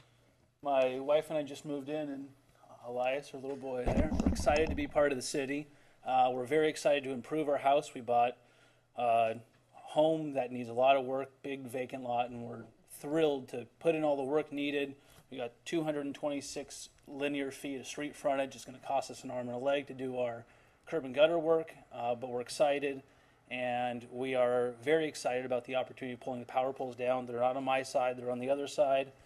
But I think that the benefit to the city for the upfront cost of $15,000 for our district alone is money well spent, and I hope that that gives us a good template on moving that out into other streets, and so it's not money spent just on the residents of Valley Drive and the other streets there. That it is actually improving the entire city or reducing the cost for future projects, and I think one thing to note about the size of the district, as I understand it, is if the residents, say, on the west side of Valley decided they were not interested, as I understand it, we could chop the district in half. And I don't know at what point the district becomes too small for that to be feasible, but I believe that is an option, which I think we'd have to ask the engineer further, but as he explained it to me, that's how it would work. So I'm in favor of it. Thanks.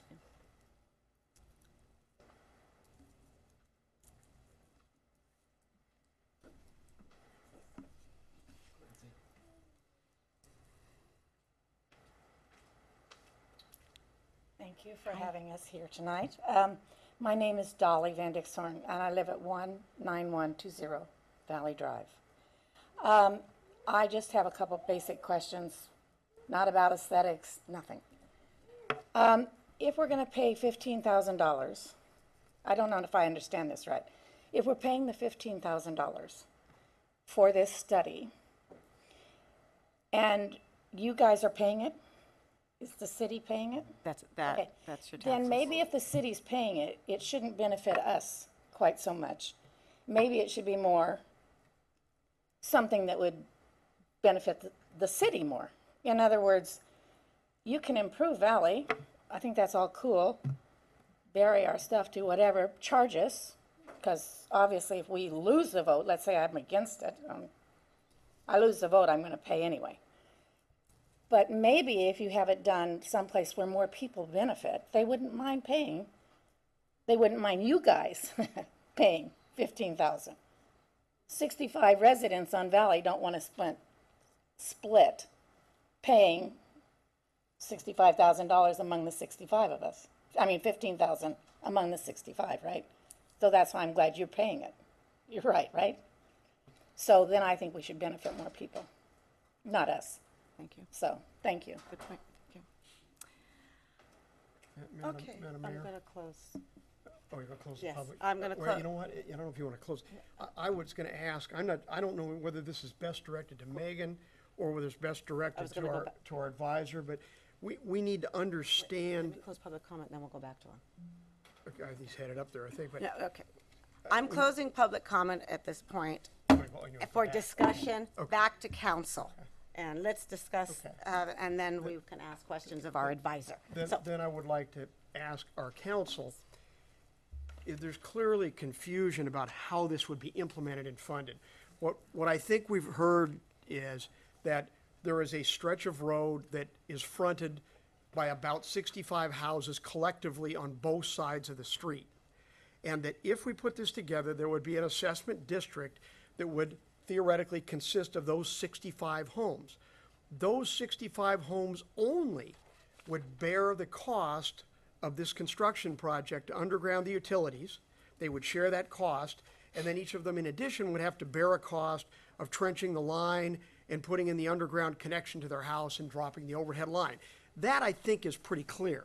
I don't think there's much question there. The question I have is, what's required to make this mandatory? In other words, does council approve this? If council does approve it, is it then incumbent upon all these people to be bound? Do each resident have the right to decide whether or not they want to opt in or opt out?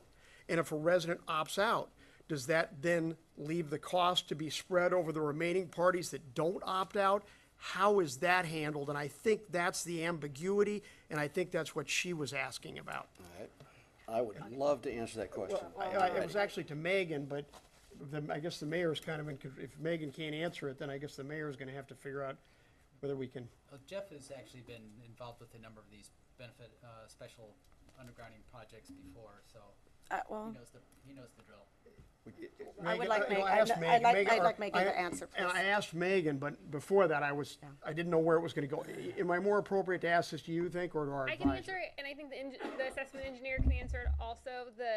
In short, the opt-out option that you're discussing, there are boundaries of an assessment district.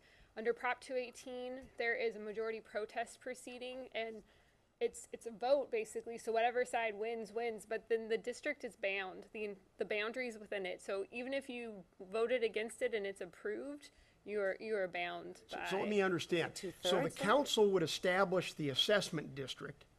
We would establish the assessment district. Then the members of the district, the homeowners, would vote, and the majority vote would control whether or not this was going to occur. But once it does occur, all the homeowners are going to be bound for their share. So there's no opt-out as an individual, and then the others pick it up. If you're in the district and the majority votes, you're on the hook for that obligation, for that cost. Is it a majority or supermajority? It's a majority protest proceeding. That I think the engineer actually wants Yeah. to jump. I know, but, Okay, all right, maybe that's. Yeah, let her finish just because we have a bit of confusion. It's a majority We're gonna protest come back to you. proceeding under Prop 218. The supermajority, the 2/3 vote is applicable to CFDs, and so that's not the proposal here tonight. To be clear, the proposal here tonight is just the study. It's not even the assessment that we're discussing. This doesn't,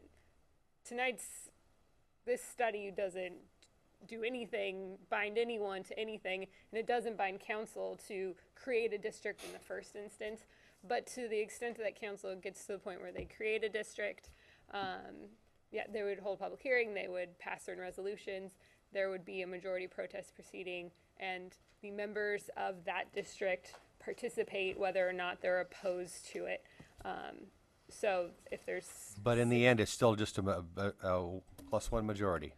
+1 majority of those participating. I have, Would council have the ability to modify that perhaps and say, we are approving this district, but we're approving it on condition that the residents may opt out of this? So in other words, X, Y, and Z residents say, I don't want to do it. It allocates the cost to remaining individuals, and then they can decide whether they want to proceed. Is that feasible, or is that not something we have authority to do? The procedures for Prop 218 is actually a constitutional amendment. It's Article 13D of the California Constitution. It's implemented by the Proposition 218 Omnibus Act. We can't supersede the procedural requirements. We're stuck with those. Changing the boundaries makes it difficult. If, for example, a section at the top didn't want to participate and the boundaries changed to eliminate those somehow, it may make it difficult on the engineer because he has to make the findings. He has to make a determination that there is a proportional special benefit to each affected parcel. And so that in and of itself, if you start talking about shifting boundaries, may be difficult for him to do. I don't know if you want to elaborate on those issues. Hang on a second. So to implement that type of proposal, statutorily, we probably couldn't do it. But if you were to implement that type of proposal, then what I'm hearing is it would probably be something you would have to do on an informal basis going in, for example, where perhaps the group that advocates this comes in and says, hey, I've worked out an arrangement. 5 people don't want to do it, but the rest of them will pick up the difference. Will council now approve the district? Something like that might be workable. There's ways to, I think, change boundaries of districts. I don't think you're set in stone with this proposed boundary, for example. And if I'm not talking about changing the boundaries.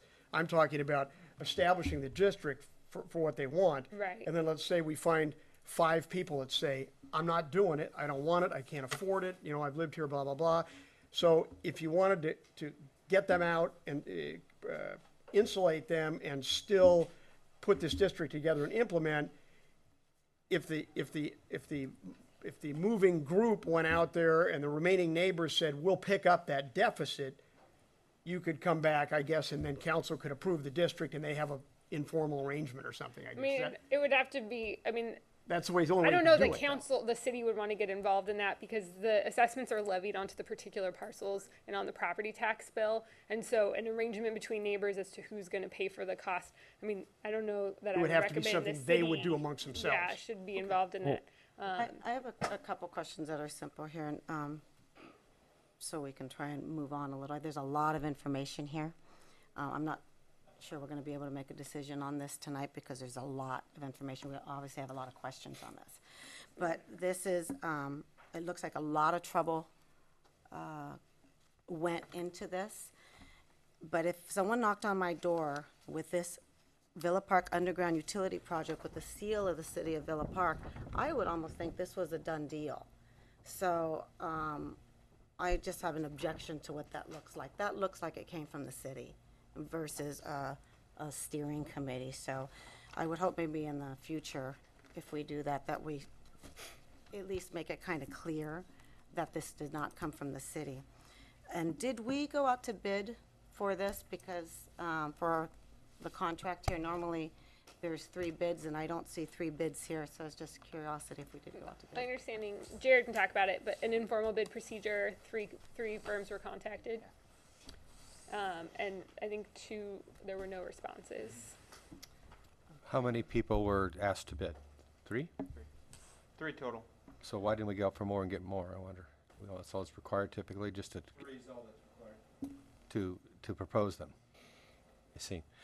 I have a question. Let me make one more Oh, sorry. comment, is that I think this have been a great discussion, and I think that we require much more information than we have to get some of our questions answered and to get some of the residents' questions answered. I'm having a small problem with spending $15,000 of our general fund money for a pilot project that we might get the money back, we might not. The benefit is certainly great. I just don't know if this is the right area to do that in. I'd certainly like to have Southern California Edison here also in that discussion. And of course, this one councilman, Pat's always here, and today she's not here, so we can't use her. I also think that we need to give the public more time, the rest of the city more time, to make sure that they understand that this is on the agenda, because we did have only 3 weeks between the last council meeting. We didn't know anything about this, and I would certainly like to have the other residents in our city come to our council meeting and let us know if they want us to do this. We have a very large expenditure coming that was not budgeted for the city that we all discussed 2 months ago, you know, with the intersection that needs to be changed over here on Catella and Wanda, which is something that we're obligated to pay. And we've got an $80,000 to $100,000 budget item that's not in our budget that we are obligated to pay. So I just want to make sure that I bring those facts out and remind council and also remind the public that that item was brought back to us at the last meeting. So that's about at this point. Well, I thought the public was given adequate time, given as much time as they're ever given for any agenda item. They get it on Friday for all agenda items. This is nothing new. I'm surprised. To me, this looks like the people on this street are overwhelmingly in favor of doing this study. The real estate profession says it's going to raise property values. How could you be against this when this is what the people on the street want? This is what they actually want. They're coming to their council and saying, we want this study. 90% of the people on the street that we surveyed said that. So when you did the thing about no parking on Feather Hill and Dotson, what was it, maybe over 50%? I don't think it was 90%, but you approved that. But here's 90% of the people want it. They understand it. We told them clearly what this was for this preliminary engineering study, which would give us the answer to a lot of the questions that you asked. You know, you got to have the study before you have the answers to some of these questions. And I don't understand the resistance to something that people are overwhelmingly in favor of. There's no resistance. There's no resistance. We like the idea. We've been talking because we have lots of questions. Well, we haven't. This is not a slam dunk, period. Yeah. And also, if the people on the street would really like to have this done, they pay $230 a piece. That's what it's going to cost them for 65 of them. I think that we should expand this, is my position, is that let's go to the other areas where the poles are and let's get a study done for the whole thing. That's what I don't see here. I mean, Valley Drive is like the least traveled one of the bunch. I mean, when you got. Well, Greg, I would agree with you that it'd be nice. I would like to see all the power poles in the city eliminated. I mean, like I said in my presentation. Sure, no, they're I like it. Invasive non-native species. You need to get rid of them. Well, then the woodpecker people are going to come out and protest. Yeah, but it would be very expensive to just to do the pilot project to look at the whole city. What we looked for was, where is the lowest hanging fruit in the city? Where is the easiest project that we could implement that would be large enough where we could have economy of scale to underground it, Now, we mentioned that there were 5 power poles replaced here. We're talking about probably over a mile of street with power pole on it that we're looking at here. You get economy of scale. Here you had a lot of high voltage wires. That's right. Undergrounding high voltage wires in a commercial area, yeah, you're talking about a lot of expense per pole. Here we're looking at residential voltage. No, understand. you know, a very, probably the easiest area that you could possibly underground.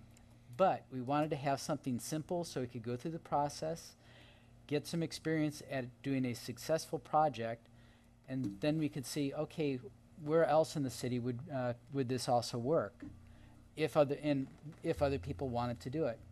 But you know, to address the lady's concern about the assessment, right now all we're looking at, and all that you were asked to sign on the petition, was to encourage the city council to do a study to let everybody know what would this cost per parcel.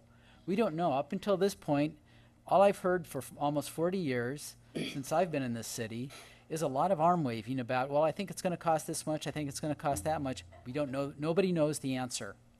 Jeff doesn't know the answer. He can't tell us the answer. You can't do the answer or give it the answer until you do the study to answer the question. And that's all we're asking to do right now is, what would the cost in this area, using this as a model that, again, could benefit the entire city, in other areas where folks wanted to look at undergrounding utilities. It's just a study. It gives us information so we can make an informed decision. Bob, that's just my point. I don't think Valley is a representative of the Center and Lemon and Santiago and Catella. And I would agree 100%. And that's why I don't think it, I mean, if Specifically- Penco would, excuse me, if specifically Penco would like because- to go ahead and include, say, Santiago Street, now I think we have a representative sampling. I think if you include Santiago Street, you're going to look at very high costs. What we want to look at was and it would also be very difficult. We wanted to find what is the lowest hanging fruit to do, to go through a simple project, not what is the most challenging project that we could do that would have the least opportunity for success. We want to find, okay, where can we do it where it's going to be successful? Where it's not going to be painful, and where, there's, the property values are such, and there's a lot of interest from the residents. I think all residents in this town are interested in this entire project. But I don't think that Valley represents the median of what we'd have to look at here. Because if you're going to really improve the look and feel of this Villa Park, which is what you've all talked about, and we've all talked about, that when you come into Santiago, you come on Wanda, you come on all of this, you see that immediately. Most folks, so therefore I think it's got to have some of the more difficult included in it. I But disagree. Greg, Greg, these are the people that come to us that want to get this done for their community. If others come to us, I think we should do it for everyone that wants to do it. Absolutely. For everyone in the city that wants to do it, that wants to put together their district, let them put together their assessment district and do theirs as well. I have absolutely no objection to that. These people came to us, said they want to do it. You see from their representatives that practically 90% of the people on the street want to know what the answer is to Who this, came to want to you? do the study. Who came to you? Some of the residents on the street.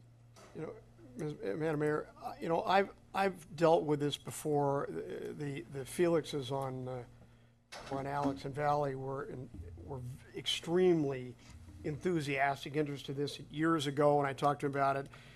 I don't think there's anybody in the city wouldn't love to see this. Citywide, it's an outstanding project. I frankly never put any time into it because my perception was that it was so costly that it was going to be prohibitive, it'd be a waste of time, and I'd never get it put together.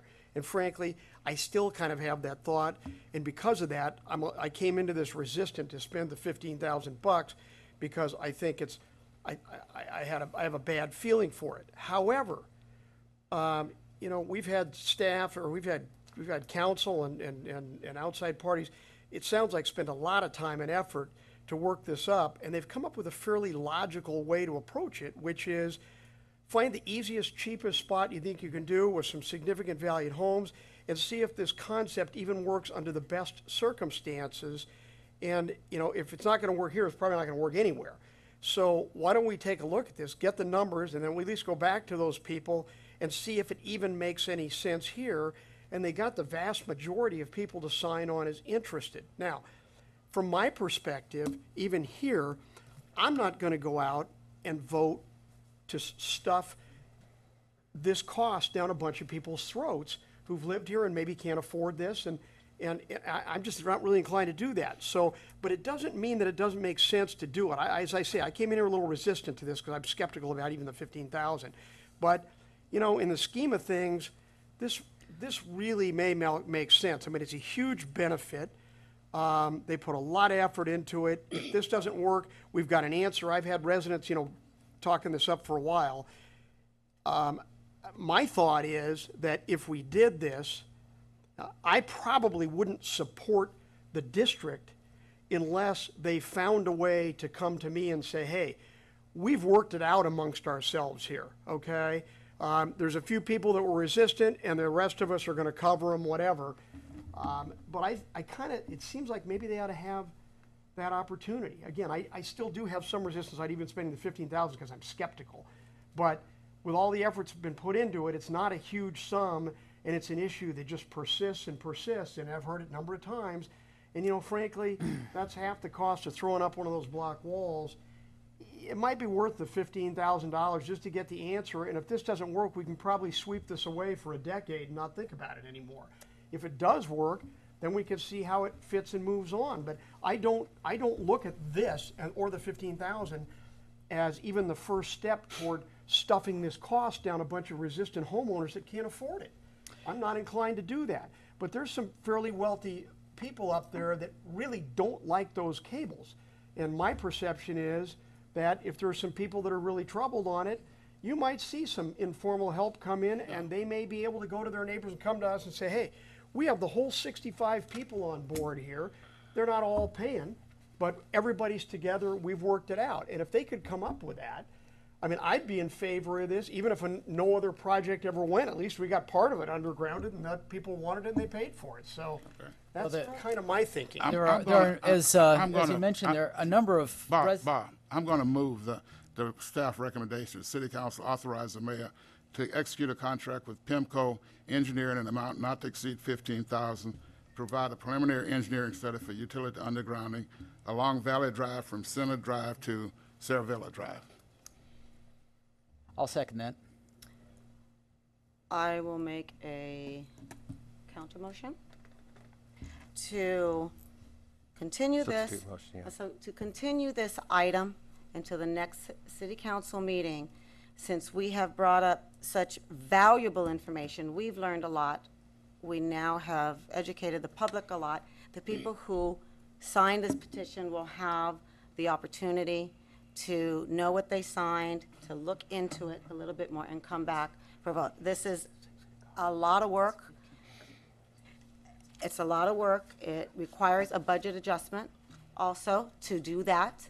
It is public funds for a district that we've never had here. I think this is great, but I think allowing 30 days for the people who signed this and for the people who live here and pay their taxes is not that much time. So I think that we should come back and continue. So that's my motion. Ma'am, you can't speak from there. I'm sorry. Public comment's finished. I apologize. So public comment is finished, ma'am, please. Thank you. Second.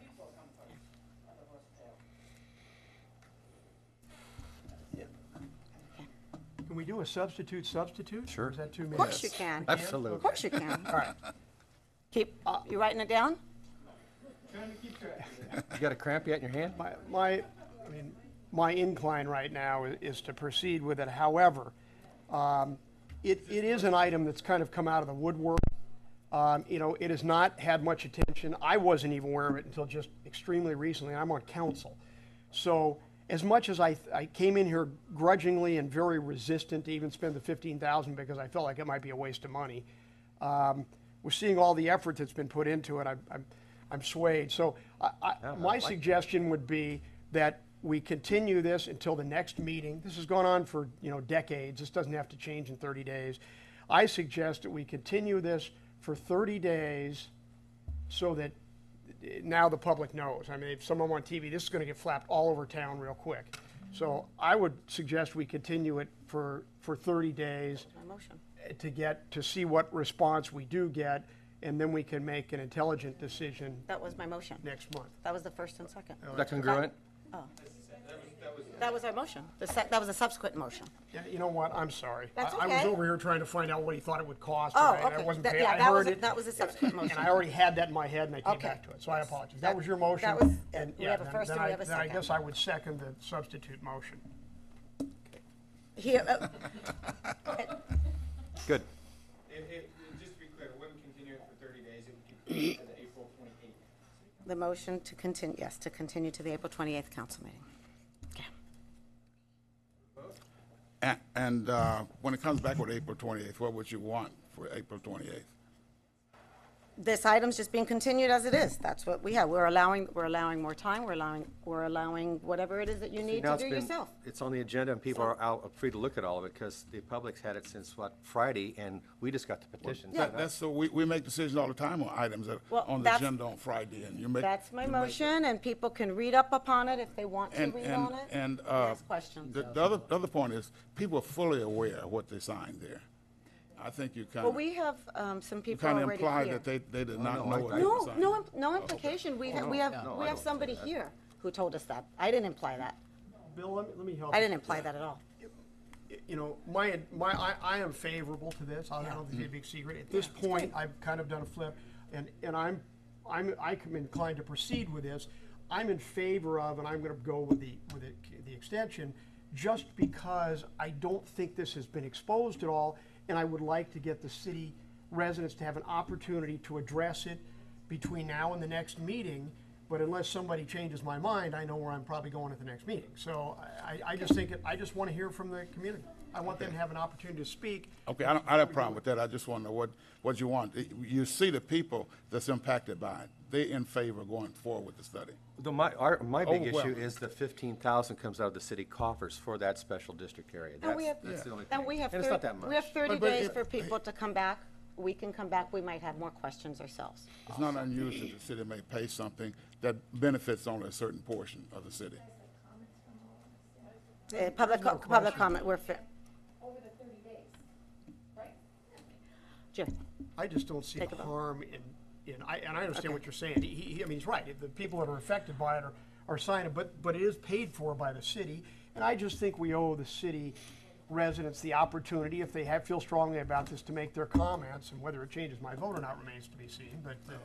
All right, there's a motion on the This is table. Again, this is not to do not to establish a benefit assessment district, but to do a study to find out what would it cost. That's correct. No, I understand. And the motion is to continue it into the next city council meeting. And we have a first and we have a second. First one, we have second. Mayor Fasenelli. Yes. Mayor Pro Tem Miller. Yes. Councilman Colacott. No. Councilman Burnett. The continuance? Yes. Yes. Councilman Nelson. No. The motion carries 3-2. All right, item number 12, individual council member information items. Let's start with Councilman Nelson. I have nothing. Okay. All right, Councilman Colacott? Yeah, I've got a few of them. It's been a busy month. Okay. Community Services Foundation. The Community Services Foundation Board met on March 9th, and they'll schedule the following events on Saturday, October 3rd. October 3rd will include the dog walk, the 2K, and the dog adoption and pet fair. Also, the Board of Directors recommends appointment of Crystal Miles to the Community Services Foundation Board. So I'm not sure how we deal with that on the agenda. It wasn't on the agenda. I will add it next month, I was unaware of that. Okay. Yes, we did. The Board of Directors also voted to investigate separating from the city. Their concern, again, is that the restrictions imposed by compliance with the Brown Act is the primary item that's motivating that interest. But at this point, they will be doing a investigation only. They've not made a decision to separate. And the next meeting of the Community Services Foundation is scheduled for Monday, April 6th at 6 o'clock here at City Hall. The Community Development and Public Safety Committee met on March 11th, And we had a number of, or a couple of residents that presented a list of concerns regarding the potential building code enforcement violations, and public safety concerns regarding worker parking at the tourist property. In response, the city manager has prohibited worker parking in the no parking zone and committed to investigate and respond to the residents regarding their concerns. And we got a whole page of bullet list of concerns of building violations, building code violations, and so forth. And I actually went to the site myself, and so did Councilman Nelson. And the residents are right. There's some real concerns there, and it appears that there's at least an illegal retaining wall that was constructed. So Jared and his staff are looking into that, and we'll be reporting back to the residents, and I presume the council as well. Let's see, what else did we discuss? The Community Development and Public Safety Committee also reviewed the proposal for the utility undergrounding pilot project and recommended approval of the contract by the City Council. We discussed the cell tower issue and recommended that the city seek a tower that would support co-location to better meet resident needs. The need for a more formalized and transparent pavement management program was also discussed. And in addition, Councilman Nelson has asked staff to look into the use of mechanized pavement assessment tools to provide a more objective evaluation of pavement condition. And ultimately, what we'd like is to, by being more transparent, maybe even be able to post our street maintenance program and schedule on the city website so that the residents could see, what's being proposed and where their street comes in on the queue. The next meeting of the Community Development and Public Safety Committee is scheduled for Monday, April 6th at 6 o'clock at City Hall. And let's see. I attended, I'm the alternate director on the Orange County Sanitation District Board of Directors. And as the city's alternate, I attended the Orange County Sanitation District Board of Directors Director Orientation session that was provided by the district, and that was on March 12th. And finally, also is kind of a combined committee assignment. Councilman Nelson and I are the Community Development and Public Safety Committee members appointed by this by the City Council by unanimous vote, and I'm the city's liaison with the shopping center here. So we met with the property owners of the what we call the old gas station property on the corner the other day, actually on March 11th. And the owners, when we met with the owners, they stated they were anxious to develop the property and are in discussions with Dunkin' Donuts and Baskin Robbins. And they noted that these businesses would primarily serve the high school students. In reply, we noted that the city would like to see the property developed, and we'd like to see it developed expeditiously but prudently. Our objectives are to that whatever is put in there, we would prefer that it provide additional services not provided by current merchants in the center. And we noted that the merchants in the center already provide coffee, donuts, and ice cream. Meeting the needs and interests of Villa Park residents, not high school students, is what we've suggested is a better priority. 90% of the students at Villa Park High School are from other areas, not Villa Park. And based on the 2010 census, the average age of Villa Park residents was 49.6 years, and we've all gained a few years since then. We're actually, if you look at the 2010 census, in Orange County, we are the third oldest city in the county. The only two older cities are Laguna Woods, yes, and Seal Beach, which has a large Leisure World community. So we've got a mature, stable community, but they have different needs than high school students. Let's see. We also noted that the residents are investing heavily in enhancing their properties and would like to see the center similarly enhanced. And we'd like to see that their development of the property also enhance the center and the city. And we're not sure that, you know, perhaps Dunkin' Donuts and Baskin Robbins is not an enhancement, but we're willing to talk. We'd also like to see the development increase tax revenue. Based on the information that we've been provided so far, and we've asked Jared to look into this further, it's our understanding that takeout foods such as sold at Dunkin' Donuts and Baskin Robbins does not generate sales tax revenue that, you know, that would be contributed to the city of Villa Park. The owners also noted they've met individually with various council members and have received conflicting guidance and interests. And Councilman Nelson and I are committed to working with them as the appointed council representatives. And we think that it would be prudent for the council to channel communication and interest with the property owners to the council-appointed representatives so that we can have a more cohesive and consistent position from the city. You know, certainly we can, you know, we'd like to get input from the rest of the council, but if, you know, Bill and I are skilled, Bill's a real estate professional, you know, we can help, we can provide a good representation of the city in dealing with the property owners, and we'd like to work with them to get this, that parcel resolved and developed. So those are my committee reports. And any questions? Thank you. It's been busy. I'd like to just make one correction here. We did not appoint you and Councilman Nelson as liaisons to the town center or to any property owner within here, although I'm the shopping center liaison. Okay.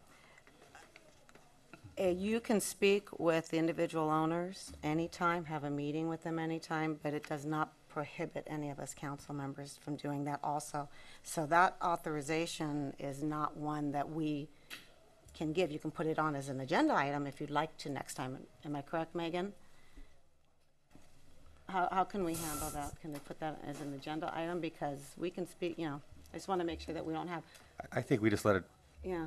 I mean, they're going to do the vast majority of it anyway. I appreciate I do appreciate the detailed meeting you had, but I'm going to move me and my family out because I have 3 children, and they like Dunkin' Donuts and Baskin Robbins and so on. I'm going to be addressing that one as well. Yeah. Do we want to go back to item 10 before we move forward? I need to ask Megan about that. We have an item number 10 that we need to take up. Oh, yeah. Wasn't that part of consent? That's It was part of consent. Part of consent? Oh, Yeah, that's where it consent. was? That's Okay, right. well, I guess I'm up then. Okay. Yeah, I moved this I consent got 2 calendar. items. I'll be quick on Go ahead. these. We didn't approve it? Go ahead. Yes, we did. Yeah, The second reading, we did. yeah. We just, So what did we miss? We didn't miss anything. miss. Makes sense. We're I didn't good. realize it was on. No. Oh, okay. Councilman Barnett thought we missed it, so Oh, we okay. wanted to Okay, make I thought sure was that on we the had it. consent calendar. Okay, go ahead. Okay, a couple of things. I had a fire authority meeting, I guess I have to report on last month. 2 items of interest to me at that meeting. One was that there was a response, there was a comment that the executive committee had responded to me, or the Human Resource Committee had responded to my suggestion during the January meeting that the board establish a 5-member deficit reduction committee, because that agency has an admitted $2/3 of $1 billion deficit. Probably in reality, if you apply more realistic investment figures and life expectancies, I'm guessing it's over $1 billion. So I suggested that they set up a 5-member deficit reduction committee, and I got a response, and there was comment at that meeting, which basically invited me to go look at it individually. So that was an interesting item that I'll probably be addressing. The other item I thought was somewhat interesting is they wanted to increase the budget by, it was a pilot, there was a test project, but beyond that, it was moving toward a $750,000 a year increase to employ 3 full-time paramedics to man the helicopters, so the helicopter didn't have to stop at fire stations to make calls in the outskirts and the brush areas, and I believe they wanted to expand operations at night. I don't think we have helicopter operations at night. I could probably ask our fire, we don't have helicopter operations out in the hills at night, do we? You're correct. No, they stop at 8 p.m. Right. But they have the ability to fly in the dark and at night. Right, I just thought this was an interesting item I was gonna share. Apparently, they've been provided with night vision goggles from another project or funding. So the concept was to expand the helicopters to around the clock, and then to put paramedics at the helicopter base so they didn't have to pick the guys up at the stations, which was represented to be a safety concern. You had to land in those areas and take off. And very few of 3 of the 25 council members opposed that. I was one of them, because there was no indication as to what use we would really have volume-wise and what difference it would make to put that helicopter out there at night and to pay $500,000 more of salary to have somebody staff it. And several of us noted that you want to fly a helicopter at night out there, that's the danger time. That's when you're probably going to smack it up.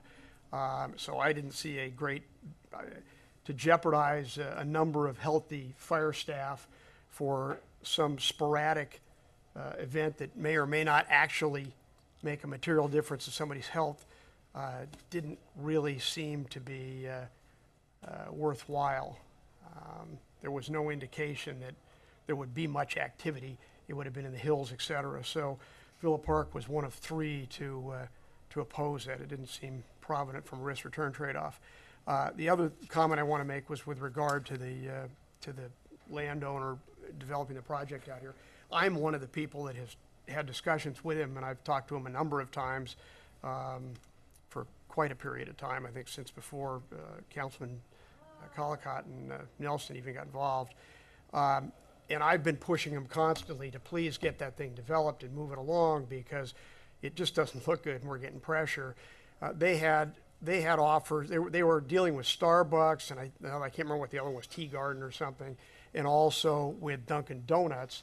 And although, frankly, from a Villa Park perspective, it might have been nicer to see something other than Dunkin' Donuts, it appeared those were getting a little shaky in negotiations, and Dunkin' apparently was very interested. And frankly, it's my understanding that we really don't have the ability to control who they select to put in that location, as much as I may want to have somebody and may encourage them. You really can't tell them, and to some extent, I really don't want to tell a guy what he has to do with his property, as long as he's within the confines of the code. So I have to sort of agree with the mayor on that one. I appreciate the efforts that are being made, but I think we're all trying to get the same job done and doing what we can from our perspective, and I'm happy to cooperate. Well, the problem is, we really can't coordinate or cooperate. We've got Brown Act problems. We can't do If anything. we start dealing amongst ourselves on these issues, we're gonna have Brown Act problems. Yeah, So I think the reality is that we have to do what we do, and we all have the right to talk to them and do what we can for the benefit of the city, and that's what the system's designed to do. So, I have to kind of resist that suggestion. That's it for me. Thank you all. I happen to agree with you about the property over there. I mean, and in general, I understand Bob has a very detailed view of the city and the elder residents' issues. And obviously, I think we're all over 49 here, almost. And but again, all of these businesses here have to survive. And I think these fellas and gals that run these businesses, by golly, they do what they can to make the buck, and I think they appreciate all the business that the Villa Park residents give them. And I think the high school kids do, there's several of them that do very well with the high school kids. But of course, I don't like them leaving trash out here, but that's another issue. With regards to the things that gone on with the fire authority, I question why, Rick, they just didn't reassign or cross-train some other people instead of expanding their ever-increasing debt. There's always that underlying suspicion of union shoving more people in there, but in this case, I mean, the fire staff themselves are great. They're great people, and they're really looking out for the public, and it probably does make some sense to have paramedics there to go out. I won't argue with that, but it's very costly, and I was not given enough data to really indicate that we needed to be flying those people out there at night. We're not doing it now. And if you look at the history, You look at the military, the Iran rescue, the Osama bin Laden, you know, both of those, and these are examples I give you there, both of those are highly trained pilots that do that all the time with special military aircraft designed for that. They rehearse those missions, and in both those missions, they cracked up helicopters at night. We got guys that aren't going to be doing it that much. They're going to slap on these goggles, and hopefully they don't have a problem. I understand that other departments do it, but it's certainly a substantially enhanced risk, comparatively speaking.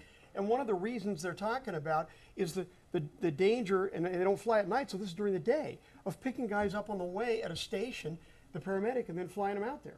Well, if you're worried about a daytime deal, what are you talking about risk putting night vision goggles on for sporadic flights and dropping guys in, you know, in mountains at night and in canyons? So to me, it just didn't make any sense. But I'm telling you. Are they repelling into? Are they repelling into? Or 3 votes out of 25 that were against it. You know, really? I just didn't think it. That sounds Absent showing how many people you're going to save, I didn't think it made sense to jeopardize the firefighters or pay the money. Thanks. I just have my comment about that. I attended the 2 meetings for the Orange County Sanitation District. Bob was at the general meeting, and then of course I know he went to the indoctrination, which was good. I had that too. It was very good. Basically, there was a bunch of projects, especially down in Newport. There's a lot of money spent along the Newport coast with the sanitation district because there's a lot of rusty pipes down there. So a lot of the pumping stations, a lot of things that go on with the sanitation district that we pay for is all concentrated in the Huntington Beach and Fountain Valley area. Very, very much so. Also, there was a labor negotiation that went on, and I was one, and there was a raises for the all the organized groups, the 5 organized groups within there. La Palma and Villa Park voted against those, as did the city of Orange. And one of the main reasons is that they pay no part of their salaries to their pensions at all. There's no contribution by the employees whatsoever, but yet they were given raises. So, but the city of Villa Park, I voted for us against that particular raise. And also went to vector control meeting the last month. There's one tomorrow afternoon. And it's business as usual at the vector control, although we're coming into the hot season starting in June. So that's it for my report. I just had one other comment on the building over here. When I'm meeting with them, my understanding of it is they don't have a tenant now. They don't have anyone. Their present plan is really just to build it and they will come. They're going to spec it. That's kind of where they are now, is my understanding of it, yeah. Duncan's gone. They expect they may be able to attract someone like that. That's what the expectation is. But my understanding from talking to them, they don't have any tenants. Not even the bank. No, you know, they pulled out some time They ago. pulled out. Now, Bill, are we talking recent? Because I had discussion with him not that long ago, and They said they had a discussion with you, but we had it with us since then. it's been since. You've been the last couple of weeks. Yeah, what, Did last you- March? March 11th, I Last guess. week you met with That's them. last week. Yeah, last Yeah, week. they met with them last That's week. subsequent to me, so they lost the bank. Oh, I thought they lost the bank a long time ago. No, they They- came they back did, in but then with the bank plans to came the back. city. They came and presented architectural drawings to the city. I was in with that meeting of a bank and Starbucks and drive-through, and they did present those to us, and there were several meetings. So as of yet, we've not been notified, as far as the city is concerned, that those plans are gone. Well, How's that? that was clearly my understanding was 'cause not yours, Bob, that they did not have a tenant, they did not have a bank, they did not have Dunkin' Donuts, they did not have the ice cream place or anyone. I think they have nothing signed, Maybe it's nothing signed. I think they have the bank. They have a let- I they don't have a think letter they of it. inspect the building without the bank. What I specifically remember the guy told me, they were gonna build the building themselves. He said it cost them about $1 million to build it. He's gonna build it himself, you know, and then try to attract a tenant. No, they came in with their architect and all of the designs. We sat down in the back with the city manager, with the planning group. They showed us it and they told us they had a letter of intent with a Starbucks and a Chase. They came with the drawings, and they left with suggestions from the Lilly planning group, because there were some tweaks. you know, if that's changed and that's turned to a situation where they're so tired of this, they're gonna spec the building in advance front it themselves, then I can tell you from my perspective, they're gonna get very little input on who goes in there. If they're gonna front $1 million and carry that place and get this developed without even having a tenant sign, they're gonna get very little resistance from me on what tenant they want to put in there. And that's a real commitment to the community in my resistance mind. because they can put whatever they want to Right. in there that falls within the code. No, I know there seemed like there was some concern with Duncan. Yeah, there's some limits what they can do, right? Well, they had to have I thought they had that because they had a drive-through. This Yeah. is getting a little bit deep. If you'd like, we can Yeah. hold a study session regarding the item. There's 100 what-ifs, and we possibly can't go down every scenario. They're tonight. specking this, they be watching this. So if you guys are specking this, God bless you and thank you very much. As far We as the appreciate city's it. concerned, there's nothing officially Yeah, on this- file. Except that one meeting that they came in. That's not even on file. That was just, we had the same discussion with CDC afterwards. You know, what, do you like the orientation of where this building is on the lot? We've heard rumors of Chase, of Starbucks, of Dunkin', of this. Until we actually have a signed letter of intent or anything with a name on it, it's, Then why'd they waste our time Just a coming shell in of a here and building. taking 2.5 hours of our time and our planning director's time with these architectural drawings? If that's the case, then, you know. I'm just telling you what they told Oh, us. I know, I'm saying, Told us, you that's know, all. they took the staff's time, a lot of Well, staff's they're time paying because for of the it. architects and if they're gonna spec that building, as I Wow. say, God bless them. It would certainly be nice to get that lot covered.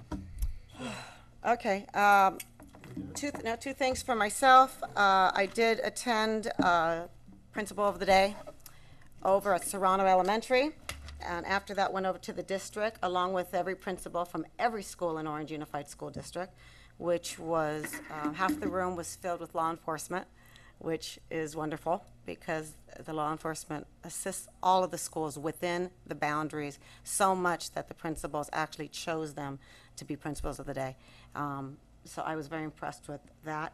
And I just want to make a brief note that I did pull the minutes from OUSD, and they approved to increase their maintenance budget. And it appears that over the summer, they are going to be replacing the roofs at Villa Park High School. So I just thought I'd make sure that everybody knew that. There's several other schools that they're replacing it, but certainly the most important one for us is restroom renovation and roofing replacement. And that has been put into the, That was my next, that has been approved. It's here, so look for it sometime this summer. just gonna ask you if they're gonna do the bathroom. Yep, it's in there. Let's see, we've got asphalt seal coating for Sarah Villa. We've got replacement over at Villa Park High School. But certainly the biggest thing is the bathroom and the roofing, so they had $10 million sitting there for us to do it. Push the restrooms through. They had the money in the budget to do it, so they're working on it. That's a good thing. And that's all I have. And staff? Okay, well, this meeting is adjourned until April. Thank you very much for coming, and happy St. Patrick's Day. Okay, there you go. Yeah, you liked it? $10 million. Wow. Isn't that great? Is that for just for no, Villa I Park or the planned whole to go thing? The whole thing, but I don't care. They're gonna replace, 10 million's the whole district? gonna replace the